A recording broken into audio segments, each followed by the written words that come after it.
The Brutally Speaking podcast is proudly sponsored by Rockabilia. For over 30 years, they have been the go-to destination for all your music merch needs. From working with today's hottest bands to create truly one-of-a-kind pieces, as well as boasting a truly massive online store, Rockabilia is your one-stop shop when it comes to band merch. Use our code BRUTALLY at checkout and take 10% off your total purchase order. Huge thanks to Rockabilia for their continued support, and now, on to the show.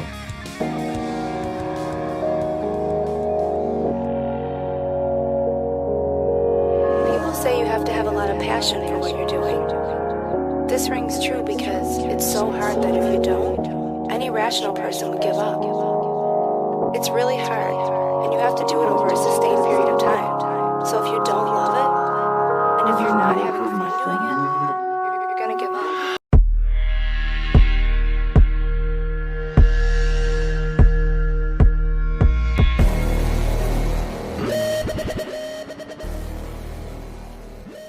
Surprise, surprise. Surprise, surprise. Surprise, surprise indeed. Welcome back to another episode, a surprise episode of the Brutally Speaking podcast. I am your host, John, and this episode's guest is Andrew Wells of Eidola, of Dance Gavin Dance.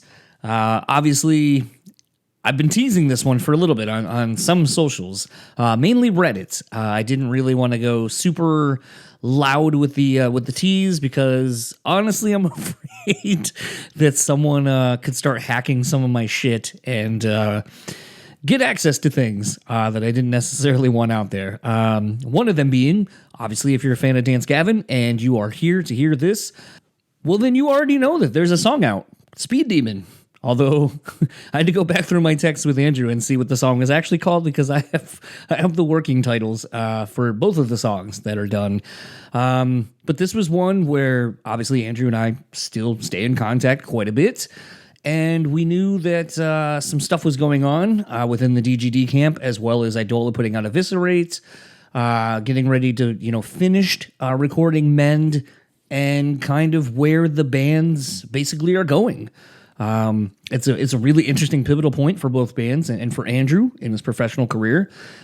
And if you know anything about the conversations that we've had in the past, you know that we don't hold anything back. I ask kind of hard-hitting questions, the ones that everyone's probably thinking and wanting to know anyway. And Andrew, in classic Andrew fashion, really holds nothing back with his answers, really vocalizes how he feels.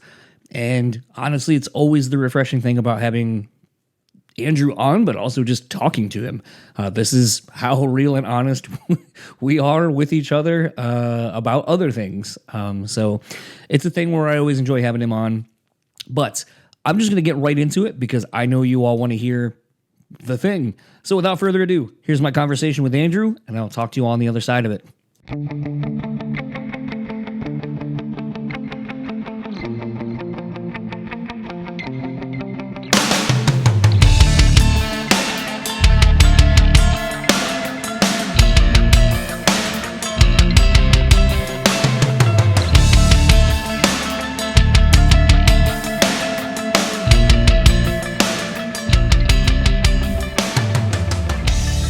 It's just become a place that people complain. I'm surprised that people are content with that being their internet experience. I mean, it's kind of interesting to see how, because I don't have this, but my wife and all of her friends were kind of all up in arms about it. But I guess TikTok's maybe going away soon. Yes, I've heard that a little bit here and there. Yeah. And what's interesting about that is part of me is oh, it's weird that we went from never having anyone really second guess any other form of social media, and then all of a sudden this one, which seems to spread information lightning quick, people are able to learn what's going on in other facets of the world, and I feel like the powers that be maybe don't like that. Yeah, it's an interesting dilemma. I mean, every time that you and I talk, I obviously rant at length about my disdain for all social media in its entirety, but it is interesting. Every time we talk, I feel like there's always some level of awareness that's starting to happen around that, which is really intriguing to me from a social and like an anthropological standpoint, like how, because we just don't have data. I've said that multiple times. It's like we don't have the data, long-term data. Social media has really only been around a couple of decades, right, in its current form, at least. If you're, thinking MySpace as like the first iteration of first real, like, used iteration of it. And then it became this insane thing that's like plugged into our economy in a lot of insane ways that no one ever really could have predicted. And I've always compared it to the cigarette industry, right? I've always compared it to big tobacco, where it's like, in the 80s, you had lobbyists that would lobby Congress with, non-peer reviewed medical studies about how tobacco was actually healthy for you, is really good to smoke, and you shouldn't ban it in public because it's such a profitable industry. It's actually healthy for you. It's not killing anybody. It's not causing any problems. And so Congress would lobby and pass laws that would encourage it. And then once it wasn't until, again, in like the 80s, where people started dying of cancer, or people that were related to members of Congress started being affected by it, that the laws were actually passed in regulation to it, where they're like, oh, this is actually genuinely harmful. But big tobacco had so much money invested in lobbying that they could falsify studies, falsify non-peer reviews, and basically push a public narrative where people are like, oh, you think tobacco's harmful? You're a fucking idiot. And you go, what? And then you get proven right, and then they ban it in public places. You can't smoke around your kids. I've compared social media to that many times, where it's like, I think that there is going to have to be, personally, some type of regulation around it because of how harmful it is. It's Wild West still. Yeah. Especially with anonymous accounts. It's insane. But it's going to be much harder to remove from society in that way, or to taper, because of how embedded in the economy it is, right? People use it for their livelihoods. People use it for advertising. Yeah. It's a tricky one. Yeah. Morally and socially stuff. Well, I think like what's kind of interesting right now, that to me about all that, is thinking about, I just lost my train of thought. Because you were just saying, okay, cigarettes, regulations, all that kind of stuff. Just totally lost my train of thought. It's all good, man. I'm sure I'll come back to it. Yeah, maybe. Working around. Well, it's always funny too when people joke that it's like, when you lose that train of thought, that this old saying is that it was a lie. Oh yeah. That's why you couldn't remember it. So maybe I was about to spread some misinformation, and actually there it is. There's this trigger for it. So someone I'm going to have on eventually was a local newscaster here, but him and I, because he's a regular at the bar I used to work at and still go to, and him and I got to talking one night about, I was like, you used to be on the news for a long period of time, and things obviously changed, and you became this sort of source of public information. Like, you were the person that like everyone quote unquote trusted for, to give them their news and all this kind of stuff. And, I'm sure you've seen those, to him and to you and anyone listening, I'm sure you've seen those clips where it starts with one people newscasting and they're like saying something, and then they go, and this is in a whole nother state, and they're saying, yep. And they're all saying the exact same thing. And so I was kind of talking to him about being a part of the machine, like in a sense, but also like kind of just in a way broader sense as well. And then he found out I had a podcast, and he was like, well, yeah, if you're interested, like, maybe we just fucking let it rip one day and like talk about all that stuff. I was like, I mean, I would fucking love to. That would be fucking awesome, dude. I would watch that all day. And so it's a thing where it's like, I don't know that anyone's going to give a fuck about my old local newscaster guy, but I think the stories he potentially could tell about just that side of industry that no one really knows about, I think would be really interesting. To see that, man. You should come on. That sounds awesome.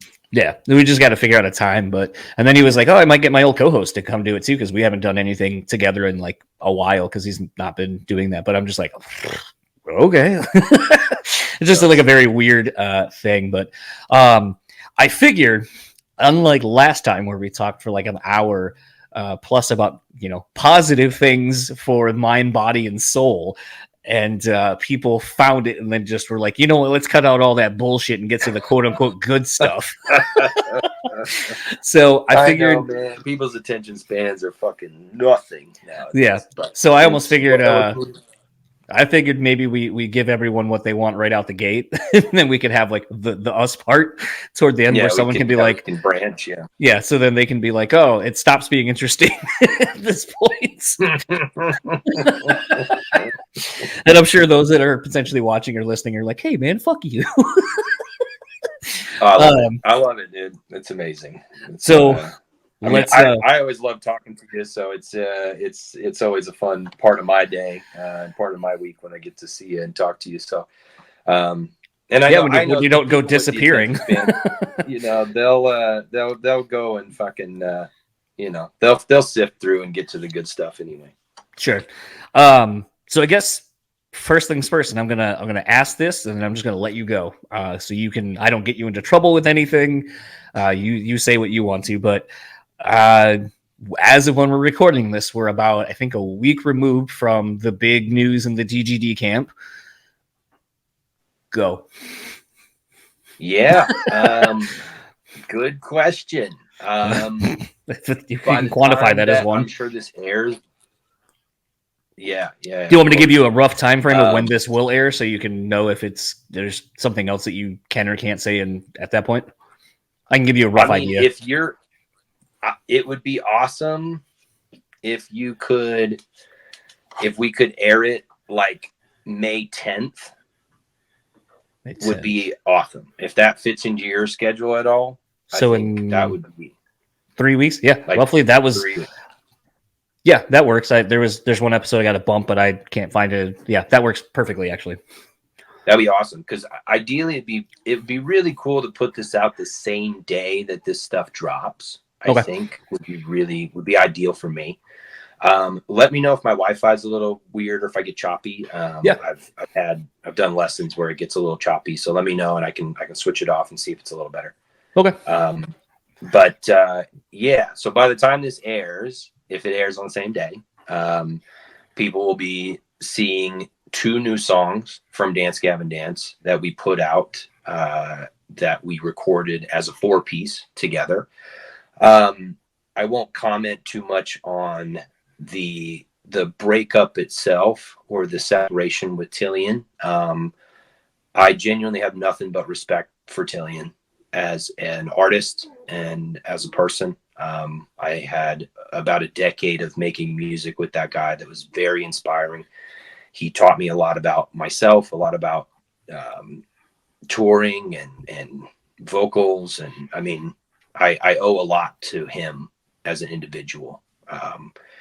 And I am grateful for the time that we got to spend together making music. But the reality is that those statements are correct. We've always been authentic with that. We stand by everything that we've gone through as a band, and the band itself's been a band for, almost 20 years at this point. And the core of that band's always been John, Matt, and Will, always from the jump. And I think that they've been through so much in their career and they've been able to accomplish so much that everybody else is kind of just along for the ride. And as much as I really liked a lot of the creative space that we were getting into with DGD, between me, Tillian, and John, and just kind of the stride that we were hitting, we just had our first top 10 Billboard charting record. Like, none of the other internet bullshit stalled us at all from a professional standpoint. Like, people should know that. I'm not afraid to fucking say that. Like, we had our most successful tour, our most successful numbers after all of that shit happened. And that's the reality. It's inarguable. It's hard data. That shit didn't stall us at all. It only made us bigger, if I'm being straight with you. And that success was fantastic. It's been a way that we've all been able to pay our bills for a while, and we don't take it for granted at all. But there is a balancing act of like, what makes you happy making music, and what are you willing to compromise for the payout that you get when you play it. And we had just reached a point creatively, I think, between the band and Tillian, where we all felt like it was a pretty amicable time to part ways creatively. And that was outlined in both of the statements. So I'm not saying anything that's like outside of those statements. I think that those are very direct. They're very authentic and honest.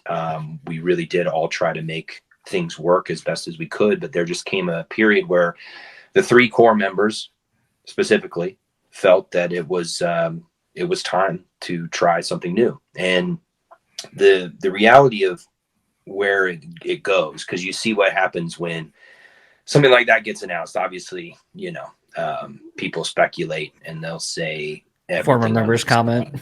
Sure, absolutely, right. And there's speculation from people. They don't talk to Johnny, or they blah blah blah blah blah. I like Johnny. I've had nothing but good times with Johnny personally. I don't care what people say about him. I think Johnny is a phenomenal singer. I think he's obviously one of the best singers I've ever worked with. He's inspired me. I'm almost a decade younger than him, and he has inspired me as a vocalist tremendously to work hard and to continue to persevere. And every time I toured with him, it's been a great experience. I like Johnny. However, when it comes to the band itself, like, the thing that people don't realize is people online treat us like we're cartoon characters. Like, we're not really human beings. Like, we don't feel, or we don't, think through some of these things. They just treat us like fucking animals a lot of the time. And so it gives them free reign as like anonymous people to just talk shit and say whatever they want and to degrade anybody in that conversation. And the role is fairly cursed, I would say. I had this conversation with you last time where I specifically said I never wanted that position ever. And that still has some truth to it. The reality is, when you get approached by these members of your band that you've built and you've helped build for the last 10 years of your life, you've invested all this time and all this devotion to, and this is happening, and they ask you specifically, they say, we don't want to work with anyone else. We want to work with you.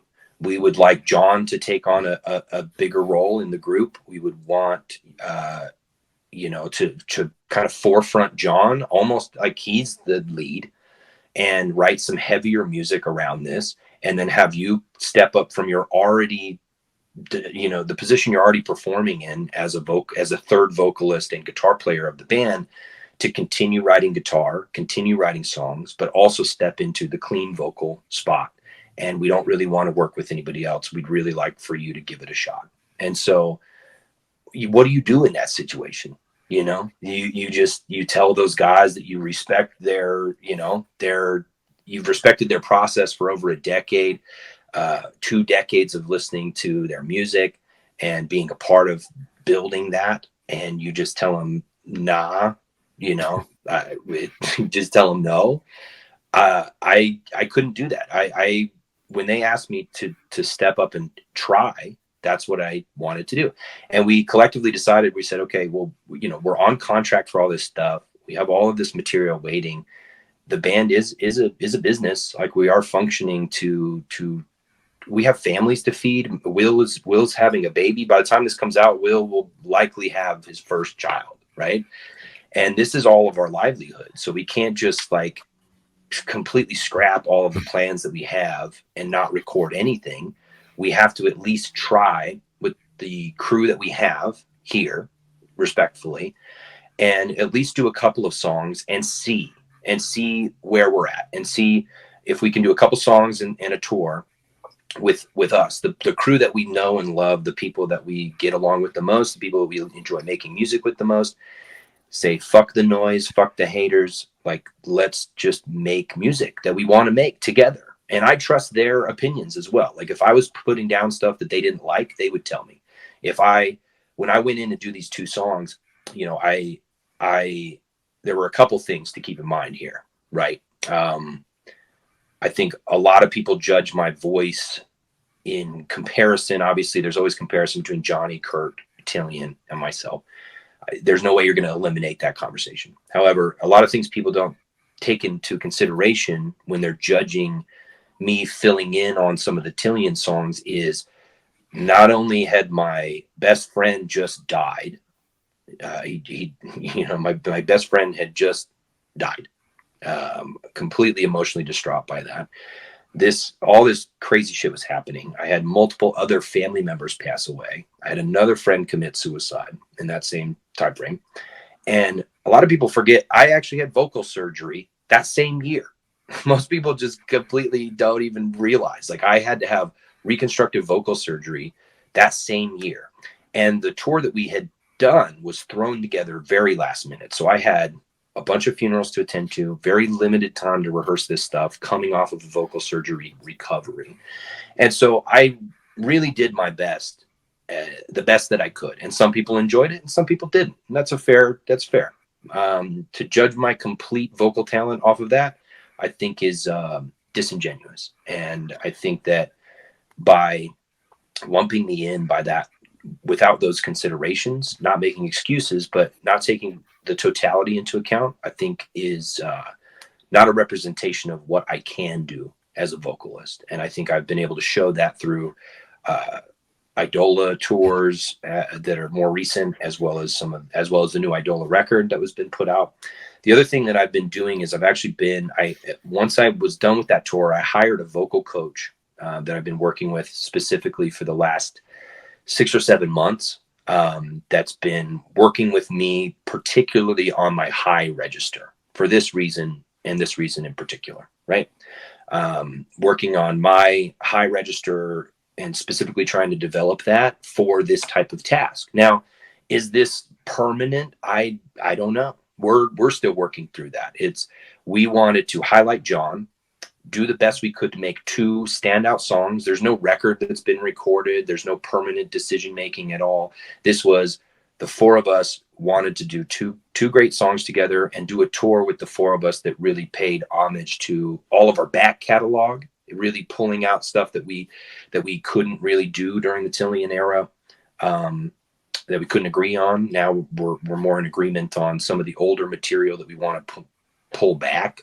I've been working my ass off to try to do all of those songs justice, including the Tillian material, and be able to present the best foot forward for the band, and at least until we figure out what's next, right? At least until we figure out what's next. If we didn't have a lot of time to vet another third singer, a front man, clean singer that could take on that duty to share with John and I and do something that we felt was creatively in the same ballpark.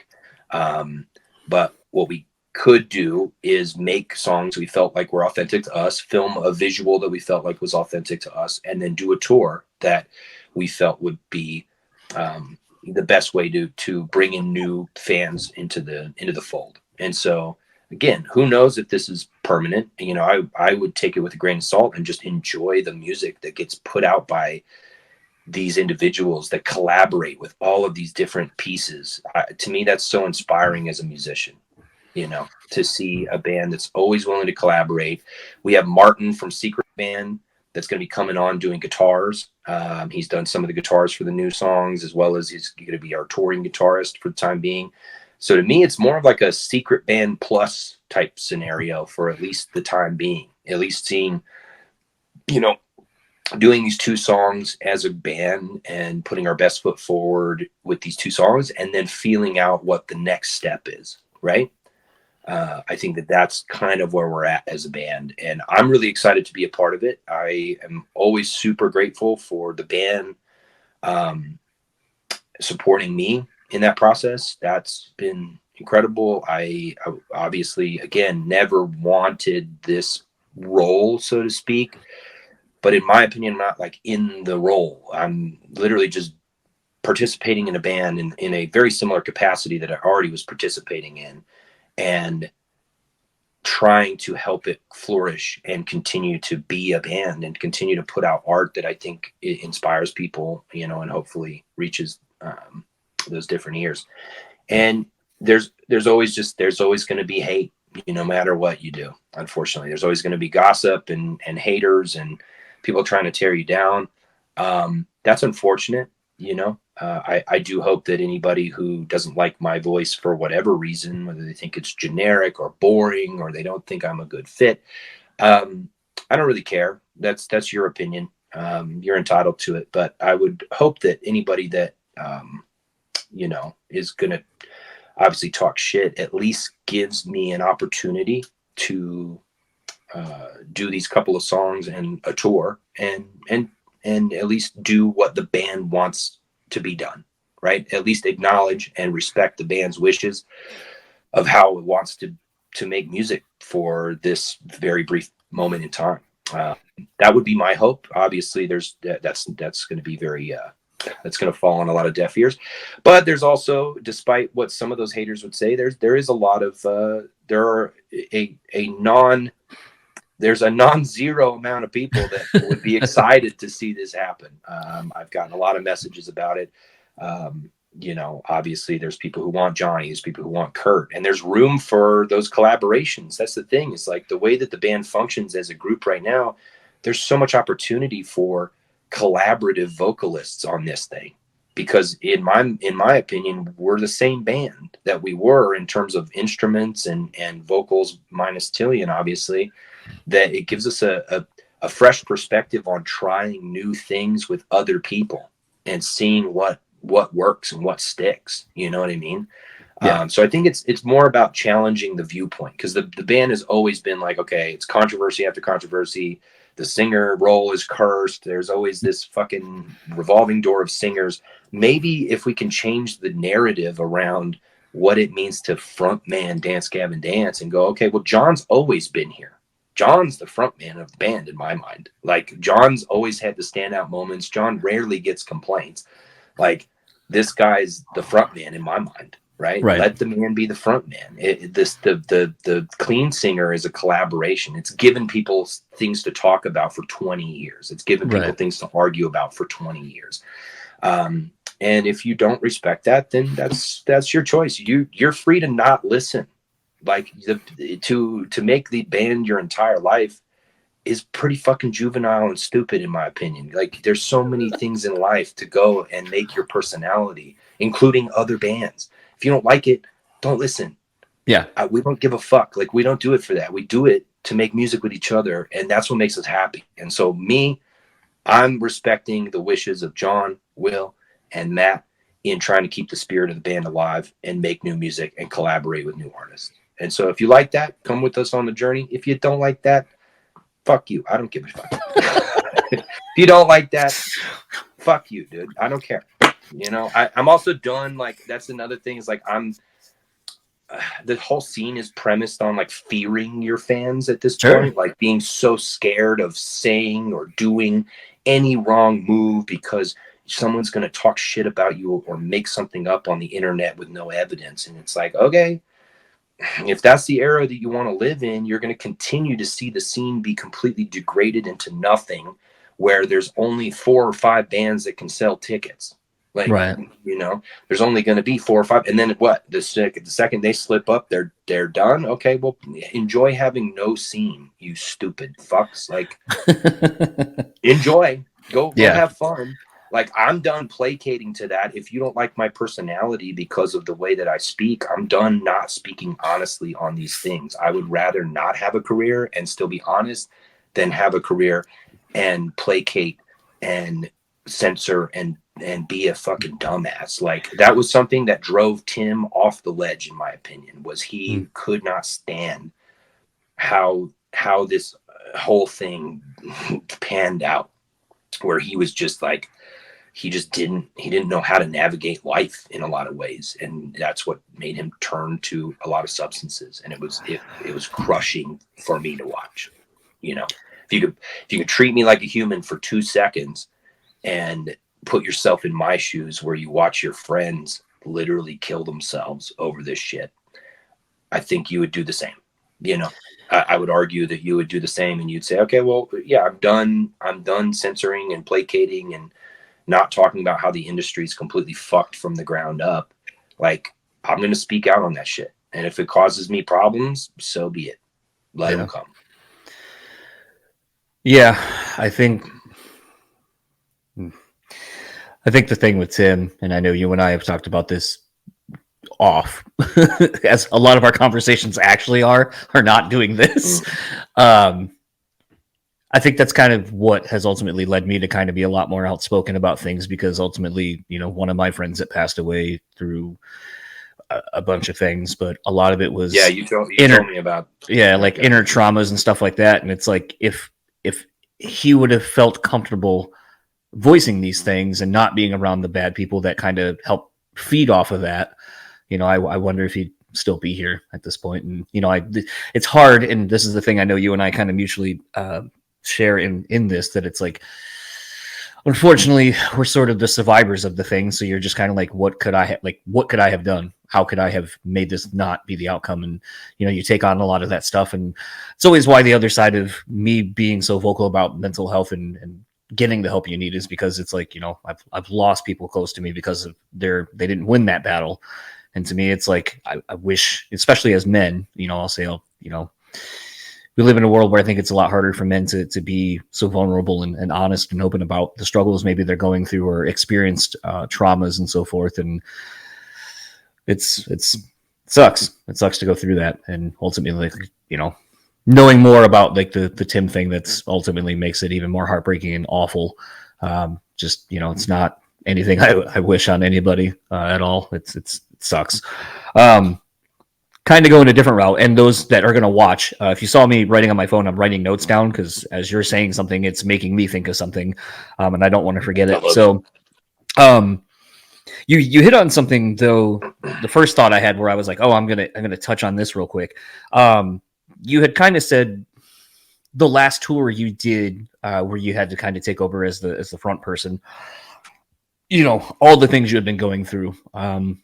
And obviously with you not having social media, not really being one, I would say that likes to make excuses for things. Even though I think you would have been more than justified in any reason why maybe you weren't up to full capacity in your mind, or maybe others. I think it would be more than acceptable to understand why. But I think the thing that you said in that I don't know if you and I have talked about this, but it's something I have thought of in dealing with the loss of people, friends and family myself, where, you know, it was really my uncle passing away so suddenly of years ago, where I realized we don't have the time. Our society, our culture, whatever it is, I haven't quite put my finger on it, but we're not allotted the time to mourn and process grief and figure things out. It's almost like touring. Hurry up and wait. What is the information I have? I got to hurry up. I got to take time off of work. I have to figure out where the fuck I need to be. Got to somehow afford money if I can, or borrow money or whatever to fly to go do the thing, take time off of work to do all these things. And by the time you're there for the funeral, which is part of the grieving process, or should kind of be the start of it, usually you're trying to make sure others are doing okay. You're not really dealing with anything in real time. And then it's right back to everything. Life's going back to normal. And when that happens, then all of a sudden and when this happened to me, I was just like, I haven't had time to fucking mourn, grieve, process. I haven't done any of it. And then when all this shit's finally going to hit me is when it's like least convenient, which should have been in that small window of time. Not saying that any of these things are so easy to navigate that it's okay, here's my 4 days to do everything and I'm going to experience it all in 4 days. That's not realistic either. But the whole idea of it is a farce. Like it's just fucking, like, when you realize that, you're just like, this is absolutely insane. Oh, I lost you. You must be getting a phone call. I'm going to go ahead and bet that's what it is.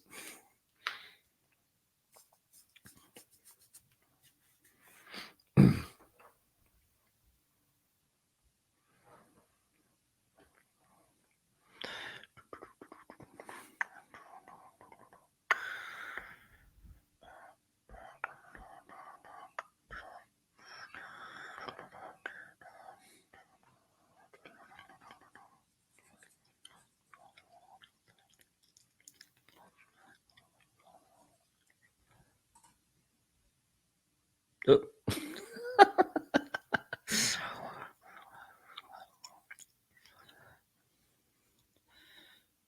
I wonder if it's his internet.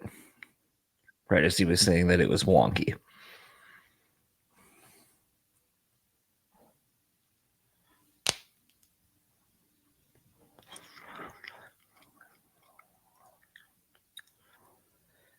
with the internet, maybe the other thing wouldn't work.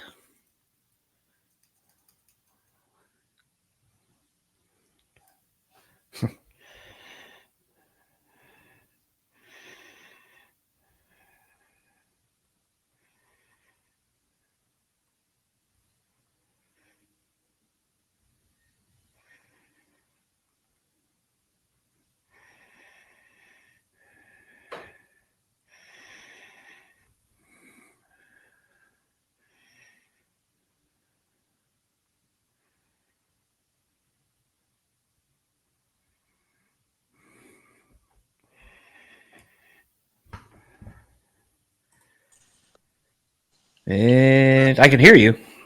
That was weird, dude. That happens. That was weird. Yeah. It did. We got too real. The government came in. Yeah, and just, shut down. But no, like basically just that to end this idea, this thought is just that like when going through that, like did you obviously feel that same thing where it didn't seem like you really got the time to process everything, that it was just life had to keep going, you had to keep moving, and like what was your experience with that? I guess, I mean, you kind of alluded to it, but yeah, I mean, you're spot on with all of that, and I don't think it matters really what you do for a living. The society that we live in is so fast paced and so economically based, regardless of your opinions on that component of it. You don't have time to mourn. I mean, mourning used to be a pretty fucking big deal. Ancient cultures, all the way up to the last couple hundred years, really, mourning used to be a very, very big deal. You used to be able to take time with your family and go through the motions on these things and like come to grips with everything that had happened. And now it's like, I mean, even in corporate culture, it's like you get 3 days bereavement. Depending on the family member, the level of family member. Totally. Fucking stupid. Like if they're direct, then you get 3 days. If it's like an uncle or somebody, even if you were close with them, friend, forget about it, dude. Oh, your friend drank himself to death. Well, tough luck, buddy.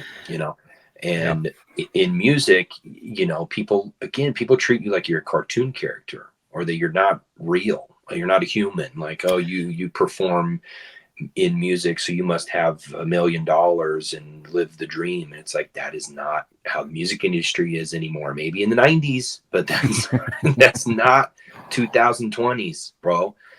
Many people have to be in many bands just to get by. You don't do it for the money. You know, in most cases, you're doing it unless you're grandfathered in or you have some massive fan base. If you're not selling out 2,000 cap rooms and clearing a ton in merch, you're not making 6 figures. I'll tell you that right now.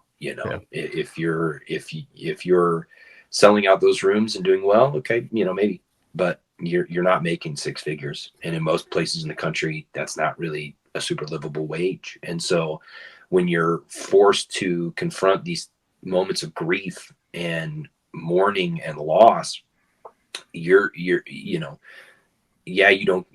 not afforded your 3 days bereavement, as people think that you have all this time off. It's like, no, what people even fail to realize is when Tim died, there was issues with his estate that I won't really go into. But there were issues gnarly with his family and a separate member that basically made it so we couldn't even have Tim's funeral until the end of the tour. So I remember flying from Alabama. We played Sloss Furnace, and I flew on the last day of that tour. I flew from there directly to Sacramento, like literally the very next morning at 5 a.m. And I got to Sacramento and I rented a car and I drove 50 minutes outside of Sacramento to where Tim's funeral was. And Tim's mom specifically had asked me and Matt to be key speakers at his funeral. And I was the closing speaker. God damn.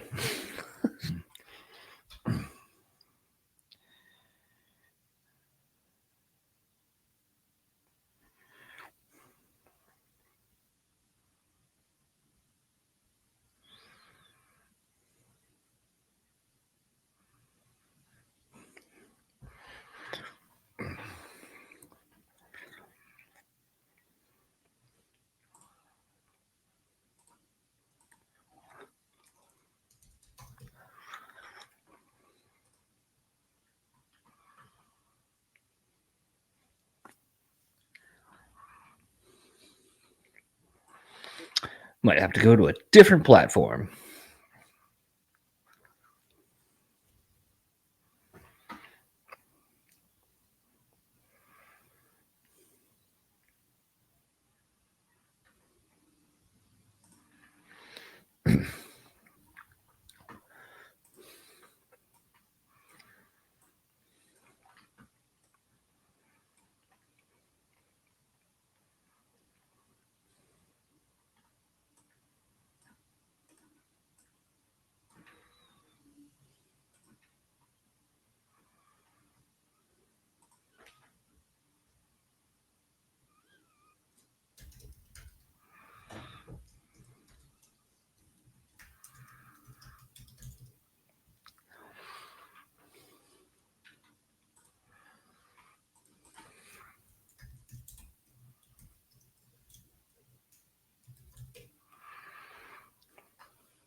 Yeah. Well, there's that, I guess. Hold up. All right. Do I got you?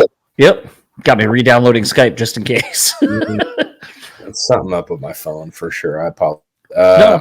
I switched to my laptop. We're gonna try the laptop. Okay.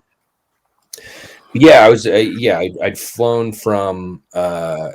I'd flown from Sloss Furnace to Sacramento, and I'd gotten into Sacramento, and I drove 45 minutes, and I was the closing speaker at Tim's funeral, and Matt and I both spoke, and it was tough. I mean, again, like what we were talking about before, you don't really get afforded the opportunity to mourn. You know, some of it's cathartic on the tour, some of it you get to mourn through music and through, you know, commiseration with fans and all sorts of things. But, you know, you don't really get the chance to like dive into all those things and all the emotions that come with it. And so it's like I had to go right on that tour, because if I didn't do the tour, then I have no income, I have no livelihood. And then you get done with the tour, you immediately go and you mourn your friend who's been dead for 5 weeks, 6 weeks. And yeah, and no one seems to care. No one gives a shit. They don't fucking, you know, they're just like, go get back out on the road, go make another record, go do your band thing. We need more music. Oh, I don't like the way your voice sounds. I don't want music from you. It's like, man, fuck you. You make it so I don't even want to do this, but I'm doing it because I care about music. I care about the people that I have respected for a decade, that I built something with. And if you're the type of person that just sits and complains and fucking makes it about you, fuck you. Fuck you. Like I don't do music for you. I do music in spite of you. Straight up. Fuck you. Like I don't give a fuck. Like come say that shit to my face at a show. Please humor me. For once, come say that to me at a show. See what happens. Let's fucking, like, that's the point that I'm at in music. It's like, if you want to be a hater on the internet, come to a show and say it to my fucking face. I'd love to see it, right? Because I've been through hell and back just trying to do this as a career, and I don't even like to do it anymore. Like it's honestly, it's caused me so much grief following my passion and my dreams, just to be overtly criticized by all these people who will never have a microscope held to them ever in any capacity. It's like, okay, you go do something cool enough for people to give a shit about what the fuck you put into the world, you fucking parasite.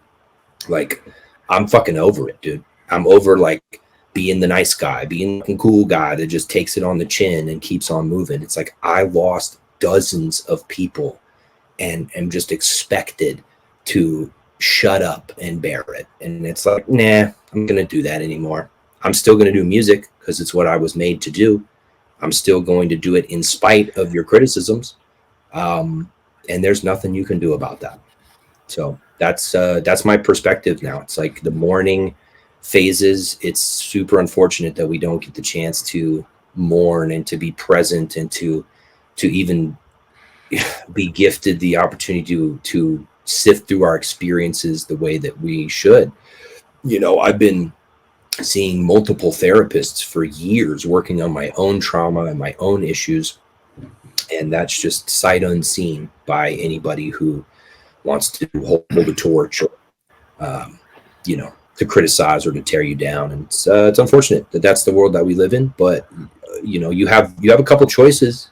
You know, you can fold to that criticism and you can bow out and you can say, this is too much for me.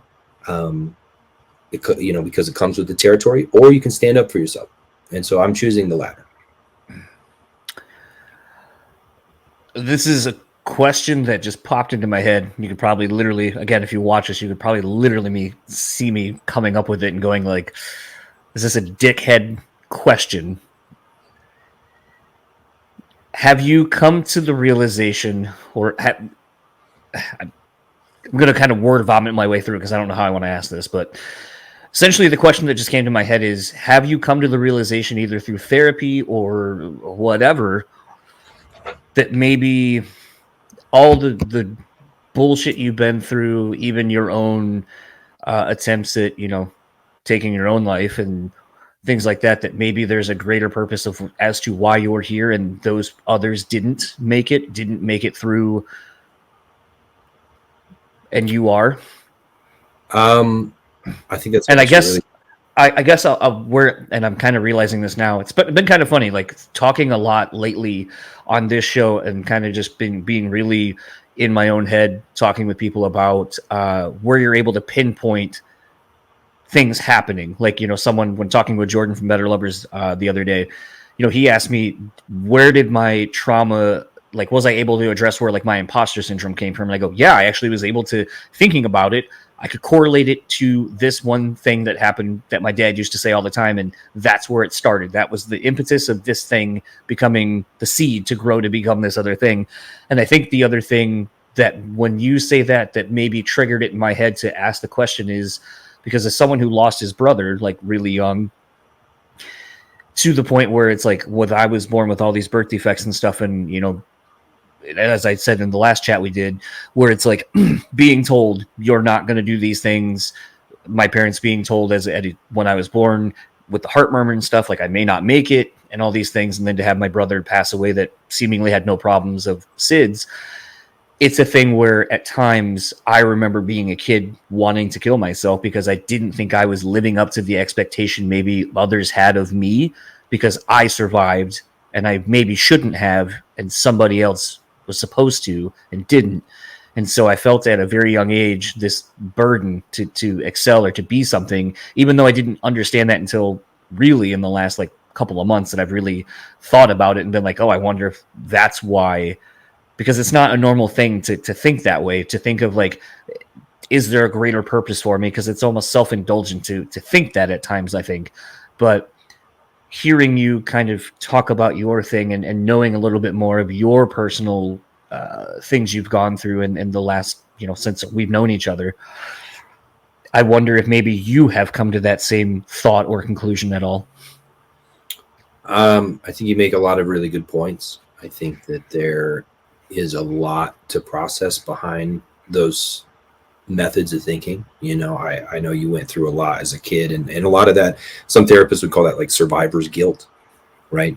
Yep. Where you're the person who outlived, and so you're holding yourself to a higher standard, and that kind of funnels, has a tendency to domino into imposter syndrome, as you stated, where you go, well, maybe I'm not good enough, maybe I'll never live up to the standard, and maybe I should be the one who left, maybe I should be the one that's not here, because I'm not living up to that standard. And I've had that thought many times over, and it's a lot. It comes from a place of, what could I have done differently?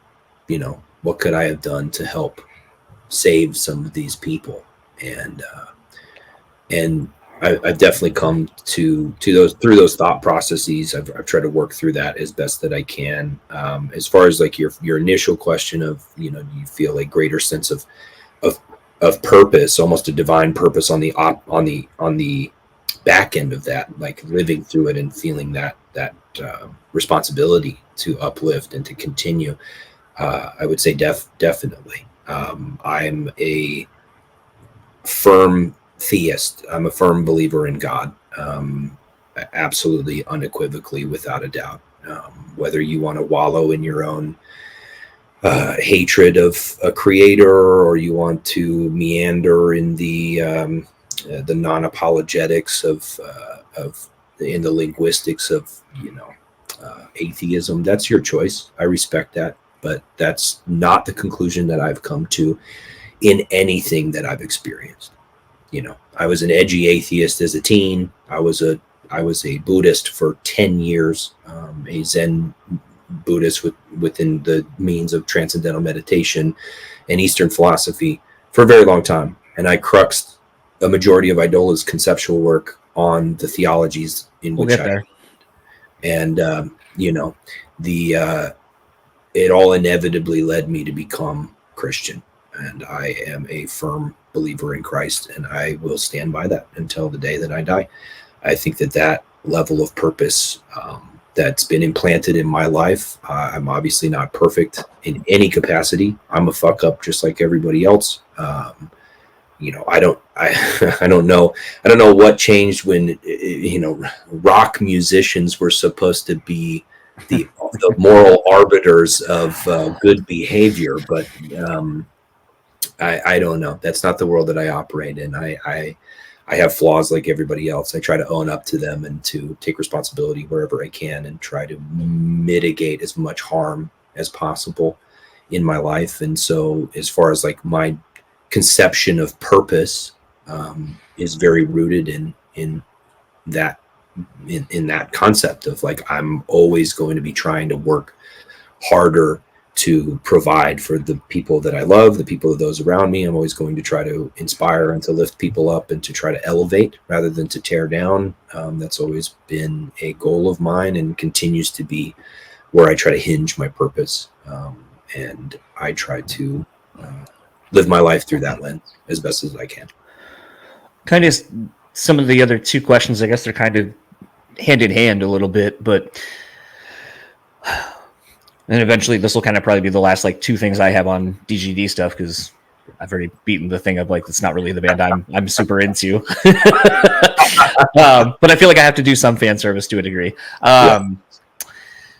So as you were kind of talking about the band existing for, almost 20 years at this point, and I think honestly, and thank you for always allowing my wife and I to come see you, because even though, like I said, it's not a band that like I'm a huge fan of, I'm a fan of you. I like you. So like supporting you is why I go do it and getting to hang out with you. But it has afforded me the thing, and this is kind of where I'm at now with it, understanding the history of the band. Do you feel like this progression of changing members and so forth, has allotted the band to keep kind of evolving and keeping it fresh, because it's not stagnant, because you don't have the same people coming in or the same, you have the same core, but bringing someone in. So like bringing you in when it was just kind of the original three, maybe you brought in some new life that allowed them to kind of do something different that allowed them to stay the course for another 10 years and keep growing, where maybe they wouldn't have. And now you're in this other phase of, okay, this is the next change, and it's change is constant and allows us to not be stagnant in our lives. So therefore, this is kind of a welcome thing. And the second part of that is, do you feel that maybe this allows you to become more of a collective, an artist collective, than a singular entity? Yes and yes. To elaborate, I mean, that's a phenomenal question, because I think that that's something that some fans really get. I think that there are some fans in the community, they tend not to be the most outspoken ones. They tend not to be the ones on Twitter or Reddit. They tend to be ones that are the ones that we see at shows. Man, oh my God, DGD fans at shows are some of the nicest, kindest, dopest people I've ever met. People that come to the VIPs, people that come and talk to us after the shows. Honestly, I'm blown away every time that we tour, because they're so nice and they're so supportive and they're so unlike the internet people that they're just awesome. That's what keeps me going, is the support of those people, because those are the people that actually come and support your band. Those are the people that actually come and buy tickets and go to the shows. It's not just this super vocal minority bitching and whining about every little thing. And so my comment on that would be, there's a nuance behind it that me and the other members of the band understand. You know, if you've ever dissected any of John's lyrics, you know that this man is self-aware. Like, he's not just making random shit up. He's one of the smartest people I've ever met, and he's not dumb. He's very self-aware. He's very intentional in everything that he does. And I have immense respect for all of those guys, because they all operate in that same mentality. And so the nuance of what your question is, you know, have these changes really enabled the band to stay relevant? And the answer is unequivocally yes, right? Because there's an old saying, you know, all press is good press. And that saying is very true. The reality that people don't understand, like, again, I'll comment on the nuance and I'll kind of branch off a little bit, but the nuance of it is every change that DGD has added new blood and new life into the complexity of the project, which a lot of people take for granted. That vocal minority that's like, I just like this era and I just want this, right? I just liked these albums and I just want them to do this forever. And then there'll be the same people that'll complain and say, oh, this is stagnant. I just want something new. Oh, right. This doesn't work for me. I just want something different. And it's like, man, you guys treat this band like it's a one-stop shop buffet that you can just eat into nothing. Like, without like really being grateful of, like, wow, this band is like really complex and I get to have all these different eras, all these different things. Maybe I don't care for that, but I really like that. Maybe I don't really like this, but I really like this. Like, there's not a lot of bands that offer that in reality, right? Not a lot of modern bands. And that's where it comes to your second question of, does it make you more of a collective? Will and I have always viewed the band in this way. I came from being a fan of the band to being embedded in it. Over a course of many years, you've known my story from the jump. It's been a decade, right? Like, the way I've always viewed Dance Gavin Dance is, I basically view it as like an Earth, Wind, and Fire, like a group of, you know, you have, or a Grateful Dead, you know, you have a core group of a jam band without all the fat, you know, right? It's like a more consolidated, intentional, chaotic, crazy jam band. And you have these like elements where it's like, we've always collaborated with other guitar players, always. Same thing with bass. It's like, Will would write bass, I'll write bass, Sergio writes bass, Tim would write bass. Like, they had other bass players in the band, you know, you had Eric Lodge, you had all these different guys. Guitar players, Mark Okubo from Veil Maya. There was a song that didn't get released that Will was doing with Mario from that band Chon back in the day. There was, I mean, man, so many cool elements of this band that to me make it a collective, but people people that, again, the vocal minority, they get sucked into these micro definitions of like, this is the only era, this is the best era, this is the best singer, this is the thing. It's like, okay, you're entitled to that, but I think you're robbing yourself of the of how enriching of a mentality you would have if you viewed the band as a collective. If you go, okay, Will, John, Matt, this is the core of the band. These are the guys. This is the Jerry Garcia. This is the guy, right? And everybody else is kind of plug and play Legos, man. Like everybody else is like, let's build a spaceship today. Let's build a pirate ship. You're like let's branch out. And that's always how Will has set out with his intention, right? Is to try to make it a collaborative collective, right? Even when I joined, Will approached me. He's like, well, do you want us to cut off working with other guitar players now that you're officially the other guitar player? And I said, absolutely not. I said, absolutely not. The core of me as a fan and now in the band was, man, this is such a cool project. Like, the beauty of it, the complexity of it is by having that collaboration. And my goal with the future of Dance Gavin Dance would be to do that even more. Do that with vocalists. Do that with really solidify the view in people's minds of like, okay, these are the core members, but this is the collective. Andrew's not the front man. He's just the guitar vocalist as a part of this collective for the time. Currently, yeah. Yep. And whoever else they incorporate as a lead on a song or as a collaborative touring musician, it opens you up rather than having one person that's like, this is the guy, right? No other guys. It's like, okay, well, that can work. But, well, I mean, what if I want to have Kurt come and do a song? What if I want to have Johnny come and do a couple songs? Like, you have one guy that's super egotistical that doesn't want any of that. You're not going to have that beauty and that enriching experience of the collaboration of what makes Dance Gavin Dance unique and relevant. And so that brings my like external point, which is the all press is good press thing. Like, people really don't get that, but it's such a true cliche. And it really comes to the reality. There's going to be, because when this gets released, I think we're announcing this tour next week. So this will be released a couple weeks after that, but it's going to be a lot of division, because by the time that this comes out, the tour will be announced, but we're supporting direct support for Falling in Reverse.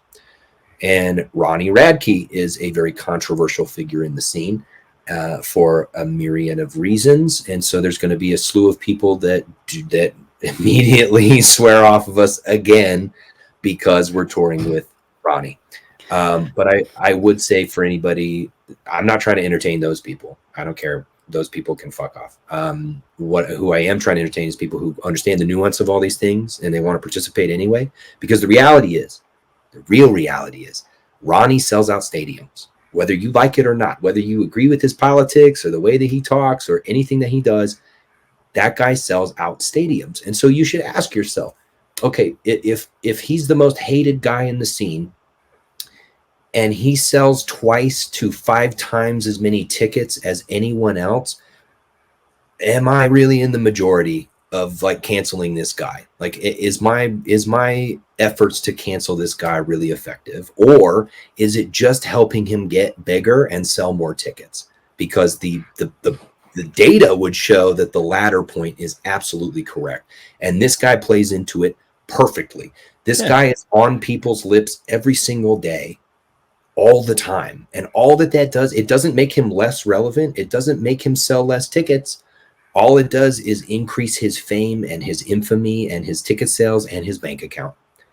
Whether you like that or not is irrelevant, because it's not how reality works. How reality works is this guy makes bank. He outsells everybody by not a small margin either, right? Like, DGD hard cap shows, the biggest shows we've ever done. The biggest show we ever did was Jackpot Juicer indoor headline show on the Jackpot Juicer tour in Los Angeles. And I think we sold like 5,100 tickets or something. It was 4,900 tickets. It was like 5,000 tickets, right? Ronnie is fucking doing 10K easy. He headlined the festival here. Yep, Red Rock. First headliner, yeah. Yep, he could sell out Starland Ballroom 8 times in a row, 8 days in a row, no problem. He would have zero issues with doing that. Yeah. It's the same thing with controversial figures. I saw Five Finger Death Punch announced toward Maryland. Yep. And playing stadiums. Yep. All three very controversial, very controversial, very heavily discussed, and selling out stadiums. That tour is going to absolutely annihilate. So just ask yourself, if you're on the side of just like I'm moral and I have to denounce. It's like, okay, that you're entitled to that, but to also have this mentality that you're in the majority and that everything's just going to work out in your favor.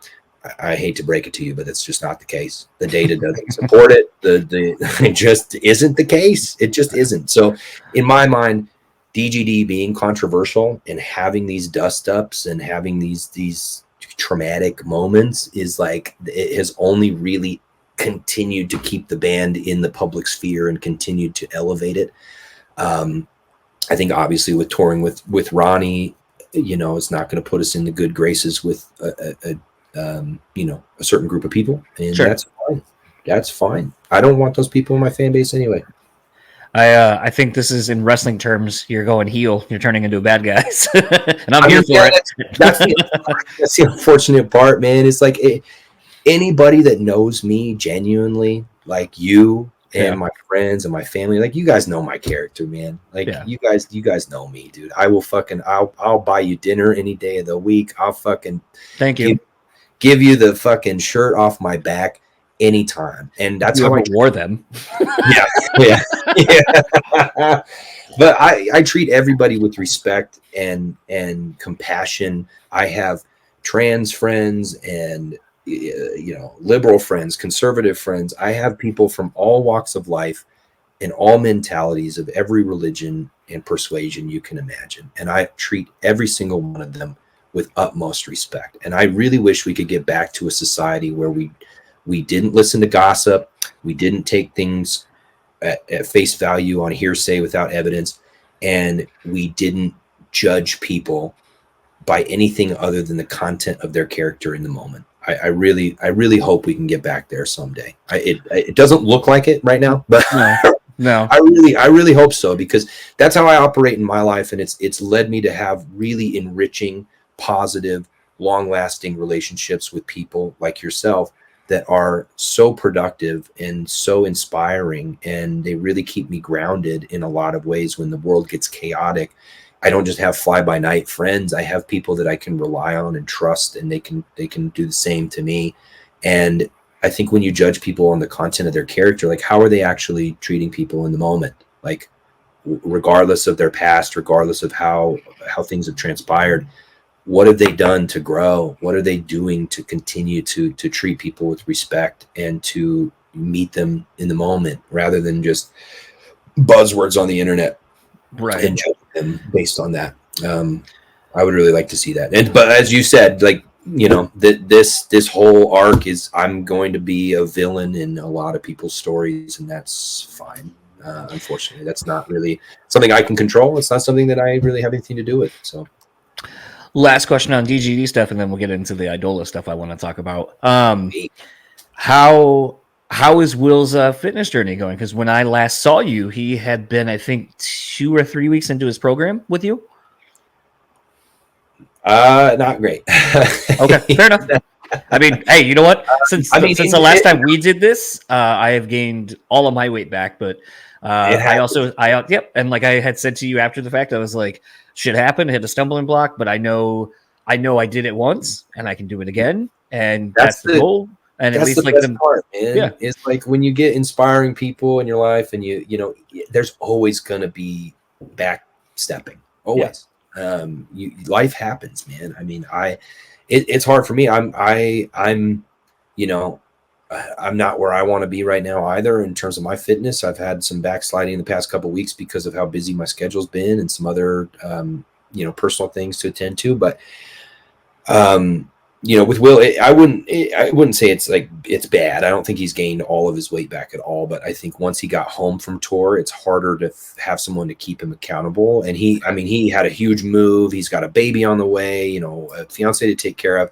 And so I don't knock him for that at all. He definitely expressed interest in like getting back into it once we get back on tour and getting back on the train. And so I have full confidence he's going to be crushing it here shortly. And he did keep up a lot of it between the end of tour and now, because he was really doing it for his baby. He wanted to have the strength and not be tired. He wanted to have the ability to like really, be present with his kid.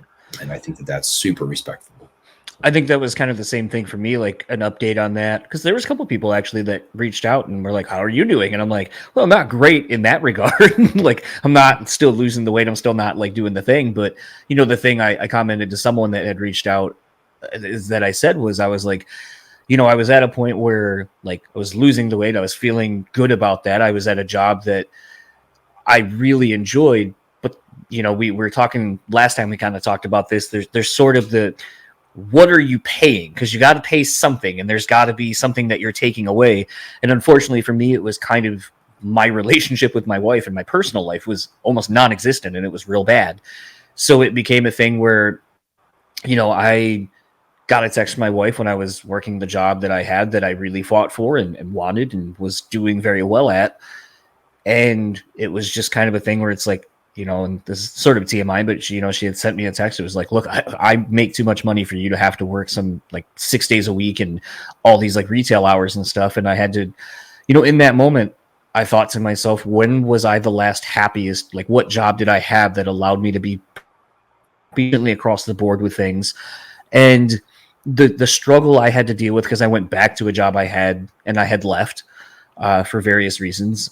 And I had to really struggle with internally, was it a regression? Was I going backwards? And like, how do I navigate that? And to me, ultimately, I realized that the job itself is easy. I don't take it home with me. I can basically kind of do what I want when I want. No one really gives a fuck, because I do really well at my job. And I'm like, today, I cleaned the cracks in the floors at my area because I had nothing to do.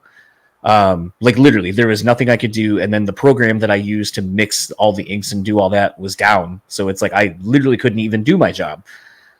And so it's just like, I went around, I tried helping people, I tried doing stuff, but it was a thing to me where, am I making as much money as I was? No, I took a pretty decent pay cut, but the other sides of things, I'm a lot more happier. So I know that now I've kind of found the balance in that I was missing. So it's like, okay, like now that I'm kind of in a routine and I understand my day, like lately I've been kind of going back to the intermittent fasting and trying to pay attention to like, I've even changed my relationship again with like weed. So instead of smoking at certain time, now I try to do it about 30 minutes before I go to bed. So then I'm not eating shit late at night. Smart, yeah. And I'm trying to be smarter about the things and taking the things that were working, that were making me feel healthier and better, and applying them to my life now.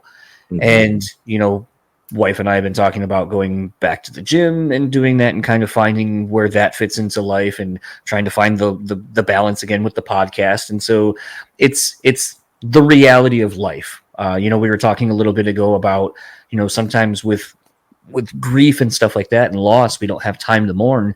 But I think the other facet of that I've thought about is, we try to change things that we're not happy with, and we want instant results and we want them right away. We want to make all the changes right away. And that's also not feasible and realistic. Mm-hmm. And you just kind of have to find the balance, because like I said, you got to pay the tax somewhere, and the balancing act of like, okay, like this is good. And just having the understanding that not everything is always going to be equally awesome. That it's like, sometimes I might have to forego doing something else, or to go to the gym. I may not be able to do the podcast like I wanted to, but that's the toll I'm willing to pay that day. Mm-hmm. And finding that balance. And for me, I think it's been honest, but I think that's also, I'm about to be 40 in a couple months. So it's like, I think there's just the ownership of being real with yourself before instead of bullshitting you and then everyone else. Yep.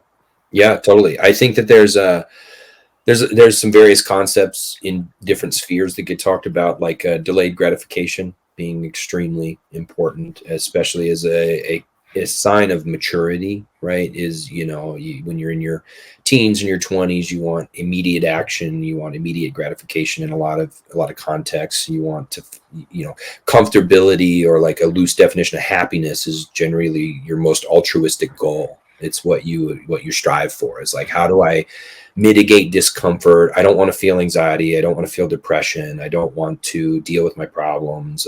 I don't want to feel things, right? And there's an avoidance to a lot of things in favor of gratification. I think that's honestly fairly natural. I don't think that there's a lot of merit in simply saying, oh, don't do any of that in your teens or your 20s, because you need to buckle down, you need to work hard. I think there's a lot of life experience to be learned from that mentality in your early 20s, if you're willing to take the risk on the consequence there. But I think in my experience, the true level of maturity is developing that mindset of like, okay, well, delayed gratification now can lead to better probable outcomes in the future in terms of what I can accomplish, and what in deeper, more meaningful altruistic goals, right? Instead of just fleeting happiness or personal satisfaction in the moment, you tend to be able to take a lot more gratification out of long-term goals being accomplished, right? Hitting milestones that you didn't think you were capable of before, by being able to pick and choose what you're working on, and delay instant gratification in favor of goal setting and accomplishment. And I think that's really important. I think you also touched on a really great concept of maturity, of finding that balance, right? Like, I'm 32, almost 33.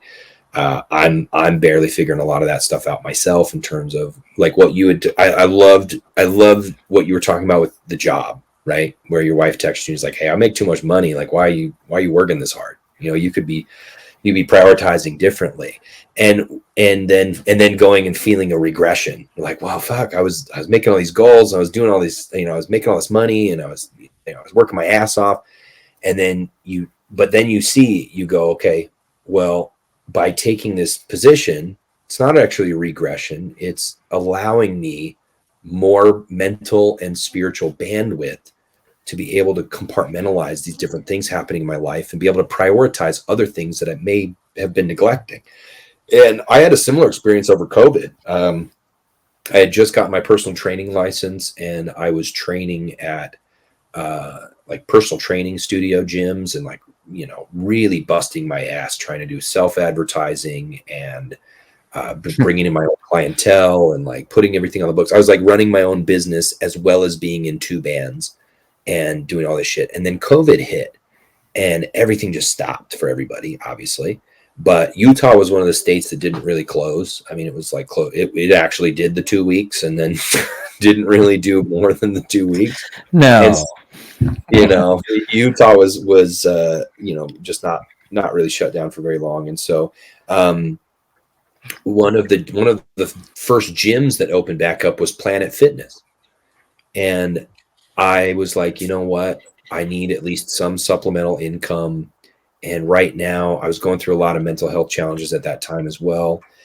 I was in a very difficult place with DGD, didn't know really where my future stood in that project. And so I said, I just need something at this moment that will get me by. It's not going to be a lot of money, but it's going to pay my bills, and something that's easy, like something that I can kind of just do in my sleep and not really worry about it, and just have the almost like hibernation mode where I have the mental bandwidth for all these other things in my life. So in a way, your personality goes, oh, work training at Planet Fitness. Oh man, like that. I set my bar way too high for that. And you go, no, I can humble myself and say, no, this is still, I can be useful here too. And I can be useful to myself and useful to others. I can make a difference in people's lives here just as much. And I can afford myself the mental bandwidth to survive these other elements in my life. And so it's humbling. And I know you've experienced that too, where you go, oh yeah, okay, I get this. It makes sense. Like I can, this is what I do right now. And this is exactly enough. This is exactly what I need so that all the other elements of my life can be attended to properly. I think that's really cool. That to me is like a very cool sign of maturity for a lot of people to have that perspective. Because I think it's easy to fall into traps of like, oh, I'm regressing, I need to fix this, or or just doing the bare minimum and not, really, finding the balance. So I commend you for that. Yeah. Thank you. I'm also bad at accepting compliments, which is something else I'm still trying to work on, and being not trying to deflect and be like, yeah, but this thing or somebody else. I think it's always weird when people are quick to take compliments or like pat themselves on the back. I'm like, that's weird. That's gross. Don't do that. They do. Now on to the crux of why I actually wanted to have you on an hour and 15 minutes in. Idola. First of all, just to bust balls, how do you feel about, do people call you Daddy Dola to your face? Yes, they do. Do they really? That's interesting. I wouldn't have thought that. I would not have thought that either myself. But they do. That's a credit to Tillian. Tillian was the one who made that up on the spot in Pittsburgh. On the Afterburner tour. Yeah, he just made it up. And it just stuck. I don't know. I still get that. I don't know. People it's I don't feel any particular way about it. It's fine. I think it's humorous. Some merch. I think it's humorous. I think we could branch it into merch, without being too self-aggrandizing. Like, I do want people to know I don't view myself that way.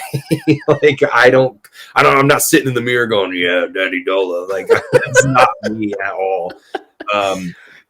It's almost like a blushing, like, okay, that's kind of funny.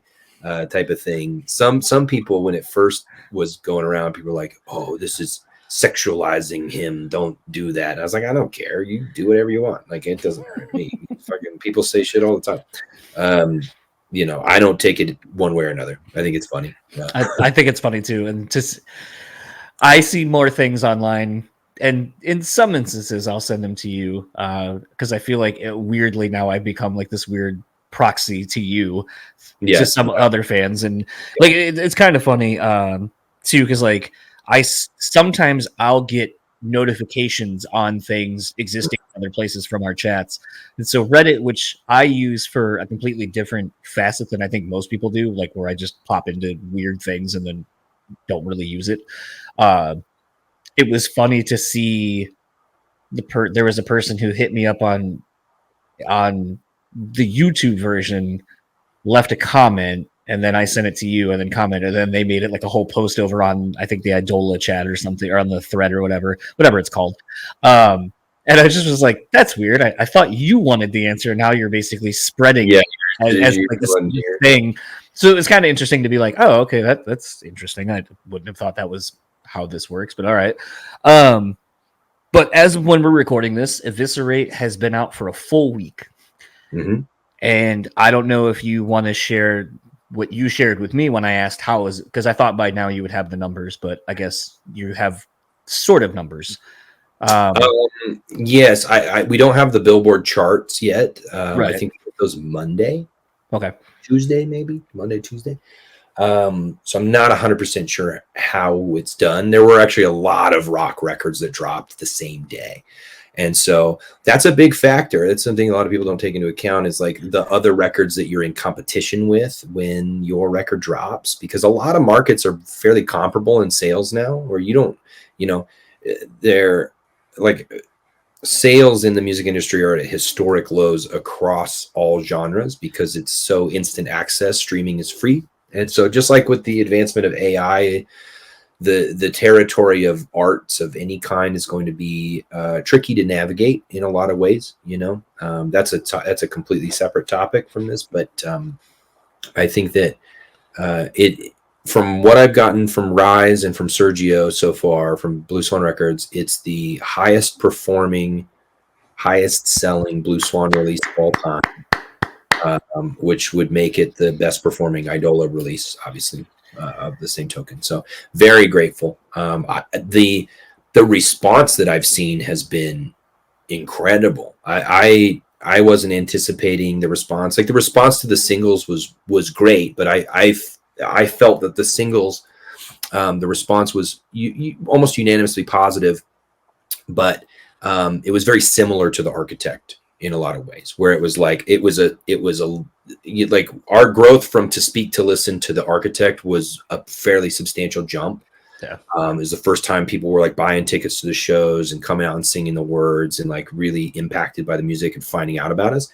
And then this initially from the singles, the jump from Architect to Eviscerate felt not quite as high. It felt like we'd already been established and we were kind of in that next phrase of things, which is still, in my opinion, an accomplishment. Most bands, when they're 5 albums deep, kind of plateauing. A lot of bands are at that plateau point. A lot of bands' fans get to a point where they're like, "Oh, okay, another record." You know, it's not like your 2005 hit. You know, it's not like the album that I have so much nostalgia because I was in high school and it was marketed by Victory Records or whatever. Like, it doesn't have that same emotional pull for them because either the artist is in a different place or they're in a different place or it's not marketed by the same people. I've seen that happen with a lot of artists. You know, sometimes it's on the label, sometimes it's different. You know, bad timing. Yeah, I mean, Circa Survives like it used to be one of my favorite bands growing up, and Blue Sky Noise was just this massive like push from Atlantic Records. It was their first major label jump. It's the first time that they had like this big push. And records were still doing decent. You know, this is back when like Define the Great Line by Under Oath did like 100,000 copies first week. No one's getting close to that now. No. Nobody. It's not even fucking. You're lucky to get like 2/3 of that or 1/3 of that in most cases. Even if you're like a top line band, like I think Motionless in White and DGD. Our last records both did like 35 or 40K first week, which for those bands was enough to break top 10 on the Billboard. So that should put a lot in perspective for people of like, okay, 40K is enough to break top 10 Billboard. It means that sales across the board are fairly minimal. And so the metrics of how they get measured now are way different. Totally. And it's measured on streaming and streaming doesn't even count because it's like it takes X amount of streams to equal like one physical sale, which is stupid. Yeah. It's something like 1,000 or 10,000 streams equals one physical sale. The math is crazy. And maybe you don't even know this, and maybe I misread it. I'm sorry to cut you off.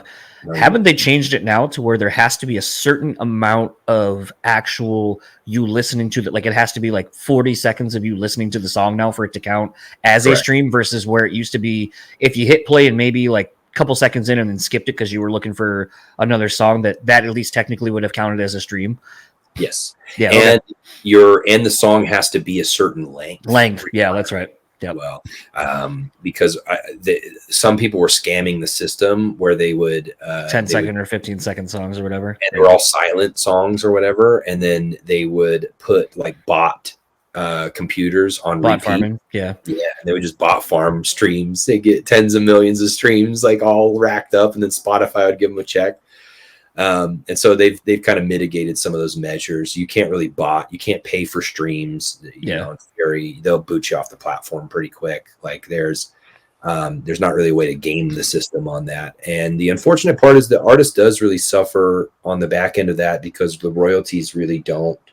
The streaming royalties are not livable wages by any means. I mean, you know, I would say like mid-level bands between 150,000 and 350,000 monthly listeners. Bands like Macari, Hail the Sun, Idola, you know, bands within that sphere. The streaming, you're usually averaging between like 500,000 and 1 million streams per song within the first like month or two of a new record. And that just doesn't, you know, maybe you get 10 million streams on your record in the first 6 months, right? You know, if you're kind of a smaller, like low mid-level band like that, and the payout's just not. But that's why I've heard that everything now is like the super long rollouts of like half the record getting kind of dropped ahead of time because it's sort of, I don't mean to say it like this, but it's kind of just the reality. But it pads your numbers for that first week, because it's like, well, this is already at collectively 10, 15 million, and you're like, yeah, but that it's almost like Shark Tank like math, where you're like, well, yeah, well, how long did it take you to get there? Well, let's not pay attention to that part. I feel like I talked to Maddie Mullins about this, because I feel like Memphis did a fucking phenomenal job doing that. By basically what they did was they like maximizing sales and profit and minimizing work that they had to do behind it. Is they got together and they just filmed because all their music videos were very similar. They were all filmed in the same setting. They filmed a video for like all of their songs for their full length, every single song. And then they dropped a song a month for a year, for like 12 months. They dropped like a song a month for 12 months, or a song every 5 weeks or something. But their first week release wasn't until the following year. And so they got to milk that whole thing all the way up and kind of save up, and then did it. And it was their biggest selling album since, I think, Challenger. Yeah. The touring supported that too. The numbers to come out and see them on the collab album with Atreyu. Because you see that with a lot of bands. I mean, I've seen that with bands like Sleeping with Sirens and Silverstein and some of these other bands that I grew up listening to. Let's say, look at what Falling in Reverse is doing. That's a completely new fucking, like, that guy does it unlike anybody else, where he'll spend hundreds of thousands of dollars on the highest budget music videos you can think of, and the song is, and the crazy thing is the song itself, it's not like the way I grew up was albums, right? And so that's how I do things. I'm an old head. I'm just gonna do them the way I like to do them.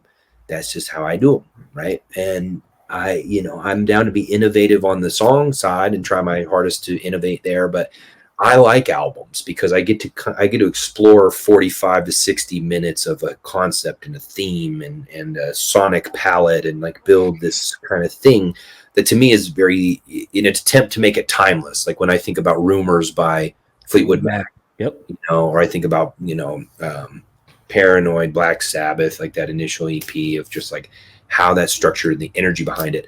Those to me are like, they're timeless. They come with like physical media that's very timeless, very collectible. And so that's the stuff that I like, but it isn't the stuff that sells well traditionally, because attention span. But it lasts. It lasts. Yep. It comes in ebbs and it flows and it goes through time in this really unique way. But Ronnie's just very smart, because what he'll do is he'll put out a song, and the song is like a full buffet of things, right? It's Bohemian Rhapsody, like for a newer generation. Yep. Every time he'll put out, Voices in My Head or Watch the World Burn. And there's like 8 different movements, he's rapping, he's got trap beats, and then there's symphonic thing, and then he's got a breakdown, and then he goes into this fucking huge Queen, like multi-stack harmony.